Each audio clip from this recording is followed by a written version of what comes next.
কেউ ভুল করলে আর মাইক্রোফোন যদি পাই যে মাহফিলে এইবার তো পাইছি ওই বেটারে, ও কাফের, ওর দাদা কাফের, ওর 14 গোষ্ঠী কাফের, ও মারা যাওয়ার পরে যেখানে কবর দিবে ওই কবরের উপর যে ঘাস উঠবে, ওই ঘাস যে গরু খাবে, ওই গরুর দুধ যে খাবে ও কাফের।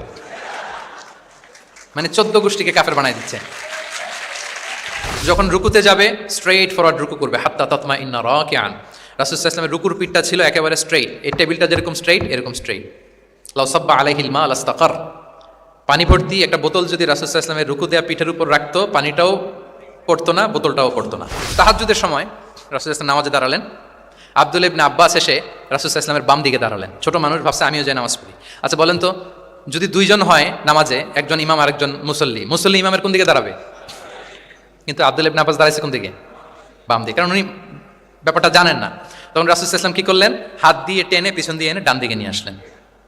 তাহলে রুলিংস অফ সালাতের সুন্নাহ কি, কিভাবে দাঁড়াতে হবে, এটা তিনি শিখালেন ছোট্ট আব্বাসকে, আব্দুল্লাহ ইবনে আব্বাসকে। এরকম অসংখ্য হাদিস আপনি সিরাতের পরতে পরতে, হাদিসের পরতে পরতে পাবেন। 10 জিলহজ, যেটা ভেরি হ্যাকটিক ডে, একদিনে অনেক কাজ করতে হয়, 5টা কাজ। জামরায় স্টোনিং করতে হয়, পাথর মারো, স্লটার করো, প্রাণী জবাই করো, মাথার চুল ফেলে দাও, আবার চলে যায় মক্কায়, ফরজ তাওয়াফ করো, সাই করো, ফিরে আসো। এই যে 5টার সিকোয়েন্স অনেকে রাখতে পারে না, ভুল করে ফেলে। এখন 1400 বছর পরে, মুআল্লিমরা এত তালিমের পরেও আমরা ভুল করে ফেলি। তাহলে ওই সময় কি হয়েছিল বলেন? এটা ছিল প্রথম হজ। তো রাসূল সাল্লাল্লাহু আলাইহি ওয়াসাল্লাম জানেন আজকে তো অনেক ভুল করবে, তিনি আকাবা, মিনার পাশে আকাবার এখানে হেল্পলাইন সার্ভিস চালু করছেন, মানে নিজে দাঁড়ায় আছেন, দেখি কার কি ভুল হয় জিজ্ঞেস করলে মাসালা বলে দেব। সুবহানাল্লাহ। তো এসে একজন বলে যে ইয়া রাসূলুল্লাহ, আমি তো ওই আগে কুরবানি পরে চুল কাটা, আমি আগে চুল কেটে ফেলছি। রাসূল সাল্লাল্লাহু আলাইহি ওয়াসাল্লাম বলে ইফআল ওয়ালা হারাজ, ওকে কোনো সমস্যা নেই, যাও। আরেকজন এসে বলে আমি তো আগে এটা করছি। ওই দিন যাই নবীকে জিজ্ঞেস করা হয়েছে, নবী সাল্লাল্লাহু আলাইহি ওয়াসাল্লাম ফ্লেক্সিবিলিটি দিয়ে দিয়েছেন, বলে করো, অসুবিধা নাই। তো ওই যে দাঁড়িয়ে তিনি মাসালা বলতেছেন, পেছনে ছিল ফাদল ইবনে আব্বাস, ছোট ছোট সাহাবী, তরুণ। তো খাসাআম গোত্রের এক নারী আসছিল একটা মাসালা জিজ্ঞেস করতে, and she was a very beautiful lady, বেশ সুন্দরী ছিল। তো এসে রাসূল সাল্লাল্লাহু আলাইহি ওয়াসাল্লামকে যখন প্রশ্ন করতেছে, ফদল ইবনে আব্বাসের নারীর দিকে তাকায় আছে, এবং ওই নারীও ফদল ইবনে আব্বাসের দিকে তাকায় আছে। রাসূল সাল্লাল্লাহু আলাইহি ওয়াসাল্লাম উত্তরও দিচ্ছেন, আবার খেয়াল করতেছেন যে চোখাচোখি হয়ে যাচ্ছে। যখনই তিনি অবজার্ভ করলেন যে ফদল ইজ ক্রসিং দ্য লিমিট, একবার চোখ পড়তে পারে, তারপর তো নামিয়ে ফেলতে হবে, সে যখন তাকিয়ে আছে, নারীও তাকিয়ে আছে, তখন রাসূল সাল্লাল্লাহু আলাইহি ওয়াসাল্লাম কি করলেন? ওয়াজআলা নবী সাল্লাল্লাহু আলাইহি ওয়াসাল্লাম ইয়াসরিফু ওয়াজহাল ফদলি ইলা শিক্কিল আখার, সাথে সাথে ফদলকে বললেন, ফদল ওইদিকে না, এইদিকে তাকাও। এটা সরাসরি হাদিসের অনুবাদ করে শোনাচ্ছি। সম্মানিত সুধী মণ্ডলী, প্রথমেই আমি জানতে চাচ্ছি যে আপনারা সবাই কেমন আছেন? আলহামদুলিল্লাহ, আমিও খুব ভালো আছি, আলহামদুলিল্লাহ সুম্মা আলহামদুলিল্লাহ। এই প্রতিষ্ঠানে আসলে, আইআইইউসিতে আসলে মনে হয় যে নিজের প্রতিষ্ঠানেই এসেছি, কেননা আমি আইআইইউএম এর ছাত্র আর কি, ইন্টারন্যাশনাল ইসলামিক ইউনিভার্সিটি মালয়েশিয়ার ছাত্র। তো ফলে আমার কাছে মনে হয় যে আইআইইউএম এর বাংলাদেশি ভার্সন হচ্ছে আইআইইউসি। এবং আইআইইউএম থেকে আমরা যারা পড়াশোনা করেছি, আমাদের সমসাময়িক বা আমাদের সিনিয়র্স, আমাদের অনেক ভাইরা এখানে সম্মানিত শিক্ষক হিসেবে কর্মরত আছেন। আমি ব্যাচেলর করেছি আল আজহার ইউনিভার্সিটিতে, সেখানকারও আমাদের অনেক সিনিয়র ভাইরা এখানে কর্মরত আছেন আলহামদুলিল্লাহ। তো নানা দিক থেকে নানাভাবে আইইউসির সাথে আমরা কানেক্টেড। এখানে আসার পর মনে হচ্ছে যে আমি কোনো একটা অ্যালুমনাই প্রোগ্রামে আসছি। মানে একদিক থেকে আইআইইউএম এর আমাদের টিচার্স যারা আছেন ওনারা, আবার আল আজহার থেকে যারা এখানে শিক্ষকবৃন্দ আছেন ওনারাও আছেন আলহামদুলিল্লাহ। তো সব মিলিয়ে এই বিবেচনায় আমার কাছে মনে হয় যে আমি নিজের প্রতিষ্ঠানে এসেছি আলহামদুলিল্লাহ। প্রথমে আমি বলে রাখছি যে আমি খুবই সম্মানিত বোধ করছি যে এরকম চমৎকার একটি শিক্ষা সেমিনারে আমাকে আলোচনা করবার সুযোগ দেওয়া হয়েছে এই চমৎকার বিশ্ববিদ্যালয়ে। আমার সামনে অনেক বিদগ্ধ স্কলার্স, রিসার্চার, বিদগ্ধ আলেম দ্বীন, ওনাদেরকে আমি দেখতে পাচ্ছি। ওনারা যদি আজকের সেমিনারে আলোচনা করতেন, আমি নিচে বসে শুনতে পারলে আমি অনেক কিছু শিখতে পারতাম, সেটাই বেশি সুন্দর দেখাতো আর কি।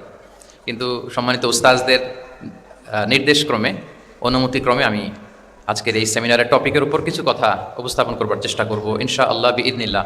সম্মানিত শুধু আপনারা টপিকটা নিশ্চয়ই স্টেজের ব্যাকড্রপে দেখতে পাচ্ছেন যে সেখানে খুব বড় ফন্টে লেখা আছে discourse on prophetic teaching methodology, অর্থাৎ আল্লাহ রাসূল সাল্লাল্লাহু আলাইহি ওয়া আলিহি ওয়াসাল্লামের শিক্ষা পদ্ধতি বা পাঠদান পদ্ধতি কেমন ছিল, তিনি কিভাবে শেখাতেন। আমরা জানি যে আল্লাহ রাসূল সাল্লাল্লাহু আলাইহি ওয়াসাল্লাম একজন শিক্ষক ছিলেন, অসাধারণ অনন্য একজন মার্ভেলাস শিক্ষক ছিলেন। শুধু শিক্ষকই ছিলেন না, বরং তিনি শিক্ষকদেরও শিক্ষক ছিলেন। এবং তিনি নিজ হাতে এমন কিছু শিক্ষার্থী তিনি তৈরি করেছিলেন, গড়ে তুলেছিলেন, যারা এই পৃথিবীর ইতিহাসে শ্রেষ্ঠ প্রজন্ম হিসেবে স্বীকৃত। খয়রুল কুরুন, the best generation ever on earth, এই পৃথিবীর শ্রেষ্ঠতম প্রজন্ম হিসেবে তারা স্বীকৃত হয়েছেন। এবং তিনি তার শিক্ষা পদ্ধতির মধ্য দিয়ে গোটা বিশ্বকে সততা শিখিয়েছেন, সভ্যতা শিখিয়েছেন, মানবিকতা শিখিয়েছেন, স্পিরিচুয়ালিটি শিখিয়েছেন, আধ্যাত্মিকতা। তিনি আমাদেরকে শিখিয়েছেন পরিমিতিবোধ, তিনি আমাদেরকে শিখিয়েছেন জীবনবোধ, আমাদের স্রষ্টার সাথে তিনি আমাদেরকে পরিচিত করেছেন এবং সফলতার সহজ এবং সরল পথ তিনি আমাদেরকে বাতলে দিয়েছেন। তো আজকের এই ডিসকোর্সে বেসিকলি আমরা ওনার লাইফ স্কেলের একটা দিক নিয়ে ফোকাস করবো, অর্থাৎ ওনার পাঠদান পদ্ধতি, কিভাবে তিনি সাহাবাদের সাথে ইন্টারেক্ট করতেন, তাদেরকে শিখাতেন, পাঠ দিতেন, শুধুমাত্র কেবলমাত্র এই বিষয়টাতে আমরা ফোকাস করবার চেষ্টা করবো ইনশাআল্লাহ। আমি আমার আলোচনার শুরুতে সূরাতুল বাকারার একটি আয়াত তেলাওয়াত করেছি, 129 নম্বর আয়াত। এই আয়াতটি বেসিকলি আল্লাহ রাসূল সাল্লাল্লাহু আলাইহি ওয়া আলিহি ওয়াসাল্লামের জন্য সেদিন ইব্রাহিম আলাইহিস সালাম দোয়া করেছিলেন মক্কার ধুধুমরু প্রান্তরে। এখনকার মক্কার মতো না, তখন জনমানব শূন্য মক্কা ছিল, ধুধুমরু প্রান্ত, চারিদিকে কেউ নেই। তো এরকম একটি ব্যারেন ল্যান্ডে সেদিন ইব্রাহিম আলাইহিস সালাম আল্লাহ তাআলার কাছে একটা দোয়া করেছিলেন। ওই দোয়াটাই আল্লাহ তাআলা সরাসরি কোট করেছেন সূরা বাকারায় 129 নম্বর আয়াতে, এবং সেখানে তিনি বলেছেন, রব্বানা ওয়াবআথ ফীহিম রাসূলাম মিনহুম ইয়াতলু আলাইহিম আয়াতিকা ওয়া ইউআল্লিমুহুমুল কিতাবা ওয়াল হিকমা ওয়া ইউযাক্কিহিম ইন্নাকা আনতাল আজিজুল হাকীম। মানে হে আমাদের রব, এই ভূখণ্ডের মধ্য থেকেই এই জনপদবাসীর জন্য আপনি একজন রাসূল প্রেরণ করুন, যিনি আপনার নিদর্শনসমূহ তাদের সামনে পাঠ করে শোনাবে, যিনি আপনার কিতাব তাদেরকে শিক্ষা দিবে, তাদেরকে পরিশুদ্ধ করবে, তাদেরকে প্রজ্ঞা শিখাবে, পরিশুদ্ধ করবে, এবং নিশ্চয়ই আপনি পরাক্রমশালী, নিশ্চয়ই আপনি প্রজ্ঞাময়।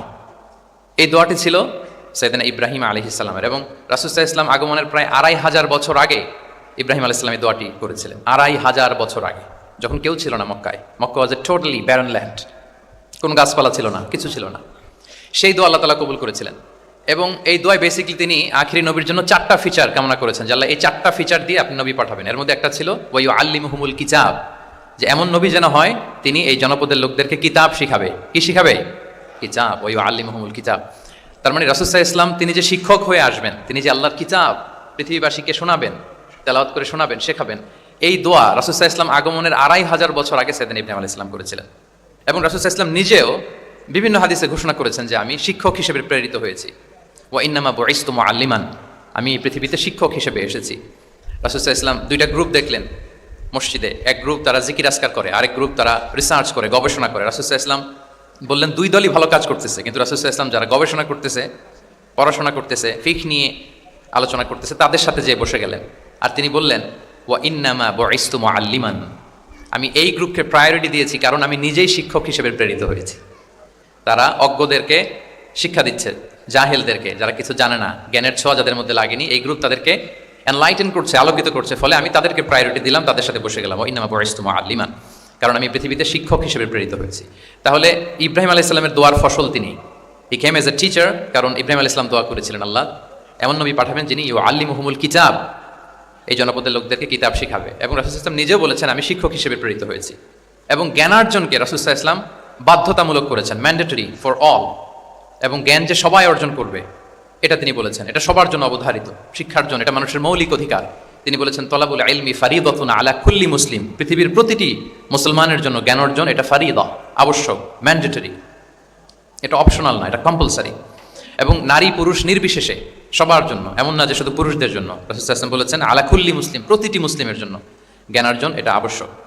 আলহামদুলিল্লাহ আমাদের অনেক বোনেরাও আজকের হল রুমে এসছে, এবং রাসূল সাল্লাল্লাহু আলাইহি ওয়াসাল্লাম একটা স্পেশাল ডে নির্ধারণ করেছিলেন, special day for teaching women, মদিনার নারীদেরকে পাঠদানের জন্য, শেখানোর জন্য তিনি একটা স্পেশাল ডে নির্ধারণ করেছিলেন, এবং নারীদের আগ্রহের কারণেই তিনি সেটা করেছিলেন।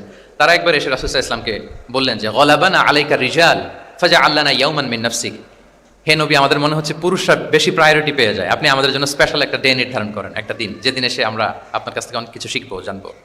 ফাওয়াআদাহুন্না ইয়াওমান লাকিয়াহুন্না ফীহি ফাওয়াআদাহুন, রাসূল সাল্লাল্লাহু আলাইহি ওয়াসাল্লাম তাদের এই আবেদনের প্রেক্ষিতে মদিনার নারীদের জন্য একটা special day for teaching women, মদিনার যে কমিউনিটিতে নারীরা ছিল তাদের জন্য রাসূল সাল্লাল্লাহু আলাইহি ওয়াসাল্লাম স্পেশাল একটা ডে নির্ধারণ করেছিলেন। এবং সেদিন পুরুষ সাহাবীদেরকে গুরুত্ব না দিয়ে তিনি শুধু নারীদের, বোনদের কোশ্চেন নিতেন, তাদেরকে তিনি পাঠদান করতেন, শিক্ষাদান করতেন। এবং জ্ঞানার্জনকে, জ্ঞানের আলোকে ছড়িয়ে দেওয়াটা, এটা ছিল রাসূল সাল্লাল্লাহু আলাইহি ওয়াসাল্লামের মূলত মিশন। জ্ঞানের আলোকে তিনি বিশ্বময় ছড়িয়ে দিতে বলেছেন। নলেজ হ্যাজ নো বাউন্ডারিজ, এটার কোনো বাউন্ডারি থাকবে না, গোটা বিশ্বের জন্য আমরা জ্ঞানকে ছড়িয়ে দেই, এটার ব্যাপারে তিনি আমাদেরকে উদ্বুদ্ধ করেছেন। তিনি বলেছেন বাল্লিগু আন্নি ওয়ালাউ আয়া, আমার পক্ষ থেকে একটি কথা, একটি বাণী, একটি আয়াত হলেও তোমরা পৌঁছে দাও। তাহলে তিনি আমাদেরকে জ্ঞানের এই আলো বিশ্বময় ছড়িয়ে দিতে উদ্বুদ্ধ করেছেন। এবং জ্ঞান লুকানোকে তিনি মহাপাপ বলেছেন। আপনার কাছে যদি নলেজ থাকে, সেই নলেজের ব্যাপারে যদি আপনাকে জিজ্ঞেস করা হয়, আপনি যদি এটা শেয়ার না করেন, তাহলে আপনি মহাপাপ করলেন। এটাকে আল্লাহ রাসূল সাল্লাল্লাহু আলাইহি ওয়া আলিহি ওয়াসাল্লাম জ্ঞান লুকানোকে মহাপাপ বলেছেন। তিনি বলেছেন, মান সুইলা আন ইলমিন ফাকাতামাহু আলজামাহুল্লাহু ইয়াউমাল কিয়ামাতি বিলিজামিন মিনান নার। কাউকে কোনো বিষয়ে জ্ঞানের ব্যাপারে জিজ্ঞেস করা হলো, আর সে যদি সেটাকে গোপন করে, কিয়ামতের দিন তাকে আগুনের লাগাম দিয়ে বাঁধা হবে। বলে ইয়াদু বিল্লাহ। তাহলে জ্ঞানকে ছড়িয়ে দিতে বলেছেন তিনি বিশ্বময়, জ্ঞানকে গোপন করতে তিনি বারণ করেছেন, নিষেধ করেছেন। আমরা যদি দেখি যে আল্লাহ রাসূল সাল্লাল্লাহু আলাইহি ওয়া আলিহি ওয়াসাল্লাম মক্কাতে যখন তিনি ইসলাম প্রচার শুরু করলেন, কোরআনের তালিম যখন তিনি মক্কাতে দিতে শুরু করলেন, তিনি এটাকে প্রাতিষ্ঠানিকভাবেই বেসিক্যালি শুরু করেছেন। আমরা যেমনি জ্ঞান বিতরণের জন্য প্রাতিষ্ঠানিক অবকাঠামো আমাদের প্রয়োজন হয়, রাসূল সাল্লাল্লাহু আলাইহি ওয়াসাল্লাম সেভাবেই একটা সেন্টার বেস তিনি শুরু করেছিলেন। এবং মক্কায় দারুল আরকাম নামে, আপনারা সবাই যারা রাসূল সাল্লাল্লাহু আলাইহি ওয়াসাল্লামের বায়োগ্রাফি পড়েছেন, ইতিহাস পড়েছেন, দারুল আরকাম থেকে বেসিক্যালি রাসূল সাল্লাল্লাহু আলাইহি ওয়াসাল্লাম এই জ্ঞান বিতরণ করতেন বা কোরআনের তালিম দিতেন। আরকাম ইবনে আবিল আরকাম একজন তরুণ সাহাবী, মাত্র 16 বছর বয়সে তিনি ইসলাম ধর্ম গ্রহণ করেছিলেন। তার একটা ঘরের একটা বড় অংশ তিনি রাসূল সাল্লাল্লাহু আলাইহি ওয়াসাল্লামের তালিমের জন্য ডেডিকেট করেছিলেন, এবং সেটাই ইসলামের প্রথম বিশ্ববিদ্যালয় হিসেবে স্বীকৃত, দারুল আরকাম। এবং মজার ব্যাপার হচ্ছে, ওনার ঘরটা সিলেক্ট করার পেছনে স্ট্র্যাটেজিক অনেক কারণ ছিল। কারণ সে ছিল বানু মাখজুম গোত্রের, মানে কোরাইশের শত্রু, কোরাইশের রাইভাল ছিল বানি মাখজুম। রাসূল সাল্লাল্লাহু আলাইহি ওয়াসাল্লাম ছিলেন কোন বংশের? বলেন তো সবাই, কোন বংশের? কোরাইশ বংশের। আর আবু জাহাল ছিল কোন বংশের? না, সে বানু মাখজুম থেকে ছিল। So Banu Makhzum was the rival of Quraish. তারা ছিল কোরাইশদের সাথে একটা হাড্ডাহাড্ডি লড়াই, শত্রুর মতো আর কি। তো রাসূল সাল্লাল্লাহু আলাইহি ওয়াসাল্লাম কোরাইশি কারো ঘর বেছে নেন নাই, বরং বানু মাখজুম গোত্রের এক তরুণ আরকাম, তার ঘরটা তিনি বেছে নিয়েছিলেন। এবং স্ট্র্যাটেজিক্যালি এত চমৎকার একটা পজিশনে ছিল, মাত্র 130 মিটার ডিস্টেন্স ছিল কাবা থেকে। কাবা থেকে 130 মিটার দক্ষিণ পূর্বে এই আরকাম রাদিয়াল্লাহু তাআলা আনহুর ঘর ছিল। ফলে এই ঘরে যদি তিনি গ্যাদারিং করেন, কেউ আর সন্দেহ করবে না, যেহেতু এটা বানু মাখজুম গোত্রের একজন যুবকের ঘর। আল্লাহু আকবার। রাসূল সাল্লাল্লাহু আলাইহি ওয়াসাল্লাম এই দারুল আরকামে বসেই বেসিক্যালি তিনি এই কোরআনের তালিম, এই শিক্ষা, এই পাঠদান মক্কাতে সেন্টার বেস তিনি শুরু করেছিলেন। এবং মদিনায় যদি আমরা দেখি, মদিনা তো মসজিদে নববী নির্মাণের পরপরই মসজিদে নববীর একেবারে পেছন দিকে, এই হল রুমের পেছন দিকে যেরকম একটা জায়গা ছাউনির মতো, মসজিদে নববীর ঠিক পেছনে খেজুরের ডাল দিয়ে, খেজুরের পাতা দিয়ে ছাউনি দিয়ে একটা জায়গা তিনি করেছিলেন, যেটাকে আমরা আহলে সুফার সেন্টার হিসেবে জানি। মদিনায় তিনি সুফা ইউনিভার্সিটি প্রতিষ্ঠা করেছিলেন। তাহলে মক্কায় তিনি কোরআনের তালিম দিতেন দারুল আরকাম থেকে, আর মদিনায় যে তিনি আহলে সুফাদেরকে সেই সুফা এরিয়াতে, সেখানে তিনি কোরআনের তালিম দিতেন। এবং সেখানে প্রায় 400 জন দরিদ্র মুহাজির সাহাবী সেখানে বসে কোরআনের হেফজ করতো, রাসূল সাল্লাল্লাহু আলাইহি ওয়াসাল্লামকে বিভিন্ন বিষয়ে জিজ্ঞেস করতো। ইসলামের বুনিয়াদী শিক্ষা, the basic of the basics of Islam, আহলে সুফার সাহাবারা সেখানে দুনিয়ার সব কিছুকে স্যাক্রিফাইস করে দিয়ে সেখানে ওনারা রাসূল সাল্লাল্লাহু আলাইহি ওয়াসাল্লামের কাছ থেকে তালিম গ্রহণ করতেন। এবং দূর দূরান্ত থেকে আগন্তুক সাহাবারা যখন আসতো, তারাও এখানে থাকতো, যেহেতু 400 জন থাকার মতো একটা প্লেস। রাসূল সাল্লাল্লাহু আলাইহি ওয়াসাল্লামকে তারা দিনের খুঁটিনাটি বিষয় জিজ্ঞেস করতেন। এবং সালাত শেষে এরকম অনেক হাদিস পাওয়া যায় যে রাসূল সাল্লাল্লাহু আলাইহি ওয়াসাল্লাম আহলে সুফার সাহাবীদের সাথে ওখানে বসেছেন, তাদের সাথে গল্প করেছেন, তাদের প্রশ্নের বিভিন্ন উত্তর দিয়েছেন। তাহলে সেন্টার বেস শিক্ষাদান, এটা কিন্তু রাসূল সাল্লাল্লাহু আলাইহি ওয়াসাল্লামের জীবনী থেকে আমরা দেখেছি। এবং যখন মসজিদে নববীর পেছনে আহলে সুফাদের 400 জনের পরে যখন আরো বেড়ে যাচ্ছিল, তখন রাসূল সাল্লাল্লাহু আলাইহি ওয়াসাল্লাম মসজিদের বাইরে মুকরিম বিন নাওফাল রাদিয়াল্লাহু তাআলা আনহুর একটা ঘরে আরেকটা সেন্টার করেছিলেন, এটাকে বলা হতো দারুল কুররা। এভাবে একটার পর একটা সেন্টার রাসূল সাল্লাল্লাহু আলাইহি ওয়াসাল্লাম তিনি নির্মাণ করেছেন এবং দ্বীনের বাণীকে তিনি ছড়িয়ে দিয়েছেন। এবং এখান থেকে যারা শিক্ষা অর্জন করতো, বেসিক্যালি তারা তো হেফজ করতো, কোরআনের যে আয়াতগুলো নাজিল হতো এগুলো হেফজ করতো, দিনের অন্যান্য বুনিয়াদী ব্যাপারে তারা শিক্ষা গ্রহণ করতেন। তো এই সাহাবীদেরকে কুররা বলা হতো। তাদেরকে আবার রাসূল সাল্লাল্লাহু আলাইহি ওয়াসাল্লাম বিভিন্ন এলাকাতে মুআল্লিম হিসেবে প্রেরণ করতেন। এটা রাসূল সাল্লাল্লাহু আলাইহি ওয়াসাল্লামের সুন্নাহ ছিল যে কোনো এলাকায় দিনের শিক্ষা দেওয়ার জন্য আগে মুআল্লিম পাঠাতেন। আমরা জানি যে হিজরতের আগে রাসূল সাল্লাল্লাহু আলাইহি ওয়াসাল্লামের আগেও তিনি মদিনাতে একজন সাহাবীকে পাঠিয়েছিলেন, মুসআব বিন উমাইর। এটা জানি না আমরা সবাই, মুসআব বিন উমাইরকে তিনি পাঠিয়েছিলেন। খুবই ড্যাশিং চেহারার ছিল, খুবই অ্যারিস্টোক্রেট একটা ফ্যামিলির ছিল। উনি এত চমৎকার পারফিউম ইউজ করতেন, উনি কোনো রাস্তা দিয়ে হেঁটে গেলে সবাই বুঝতো এই রাস্তা দিয়ে কিছুক্ষণ আগে হেঁটে গিয়েছে মুসআব বিন উমাইর। বাংলা একটা কথা আছে, আগে দর্শনদারি পরে গুণ বিচারী, এরকম একটা কথা আছে না? সো মদিনার লোকটা যাতে ইসলামের প্রতি খুব দ্রুত অ্যাট্রাক্টেড হয়, এজন্য তিনি আবু বকর রাদিয়াল্লাহু তাআলা আনহুকে পাঠাননি, ওমর ফারুককে পাঠাননি, বরং মুসআব বিন উমাইর রাদিয়াল্লাহু তাআলা আনহুকে মুআল্লিম হিসেবে, he was the first ambassador of Islam, প্রথম অ্যাম্বাসেডর হিসেবে তিনি মদিনায় গিয়েছিলেন। এবং মদিনাতে আহলে সুফার মধ্যে থেকে যারা অগ্রগামী ছিল, দারুল কুররা থেকে যারা অগ্রগামী ছিল, তাদেরকে আল্লাহ রাসূল সাল্লাল্লাহু আলাইহি ওয়া আলিহি ওয়াসাল্লাম জ্ঞান বিতরণের জন্য, কোরআন শেখানোর জন্য বিভিন্ন জায়গায় পাঠাতেন। আপনারা উহুদের যুদ্ধের পরপরই বিরে মাউনার ঘটনা শুনে থাকবেন। সেখানে রাসূল সাল্লাল্লাহু আলাইহি ওয়াসাল্লাম 70 জন হাফেজ সাহাবী, মানে ওই সময় পর্যন্ত যতটুকু কোরআনের আয়াত নাজিল হয়েছিল এগুলো যারা মুখস্থ করে ফেলেছিলেন, এরকম 70 জন সাহাবীকে একটা এরিয়াতে তিনি পাঠিয়েছিলেন।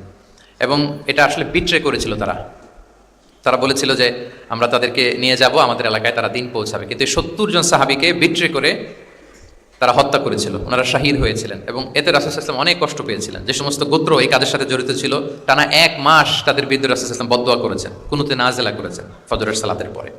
তাহলে এই যে ন্যারেশনগুলো, বর্ণনাগুলো আমি কেন উপস্থাপন করছি আপনাদের সামনে, এটা বোঝানোর জন্য যেটার পরম্পরাটা কীরকম, রাসূল সাল্লাল্লাহু আলাইহি ওয়াসাল্লাম কীভাবে কোন সেন্টার থেকে শুরু করলেন, তারপরে কিভাবে এটার ডেভেলপমেন্ট হচ্ছিল, তারপরে কিভাবে এটা আগাতে লাগলো।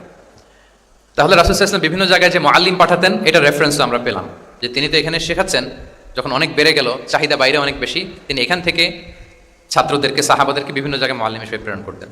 এবং শিক্ষার বিনিময়ে তিনি বদরের যে বন্দীরা ছিল তাদের মুক্তিপণের অ্যানাউন্সমেন্ট করেছেন, র্যানসম, এটা আপনারা জানেন। আমি একটু কুইজ নিয়ে নিই আপনাদের। বলেন, বদরে মুসলমানদের পক্ষ থেকে শহীদ হয়েছিল কয়জন? কতজন? 14 জন, মাশাআল্লাহ।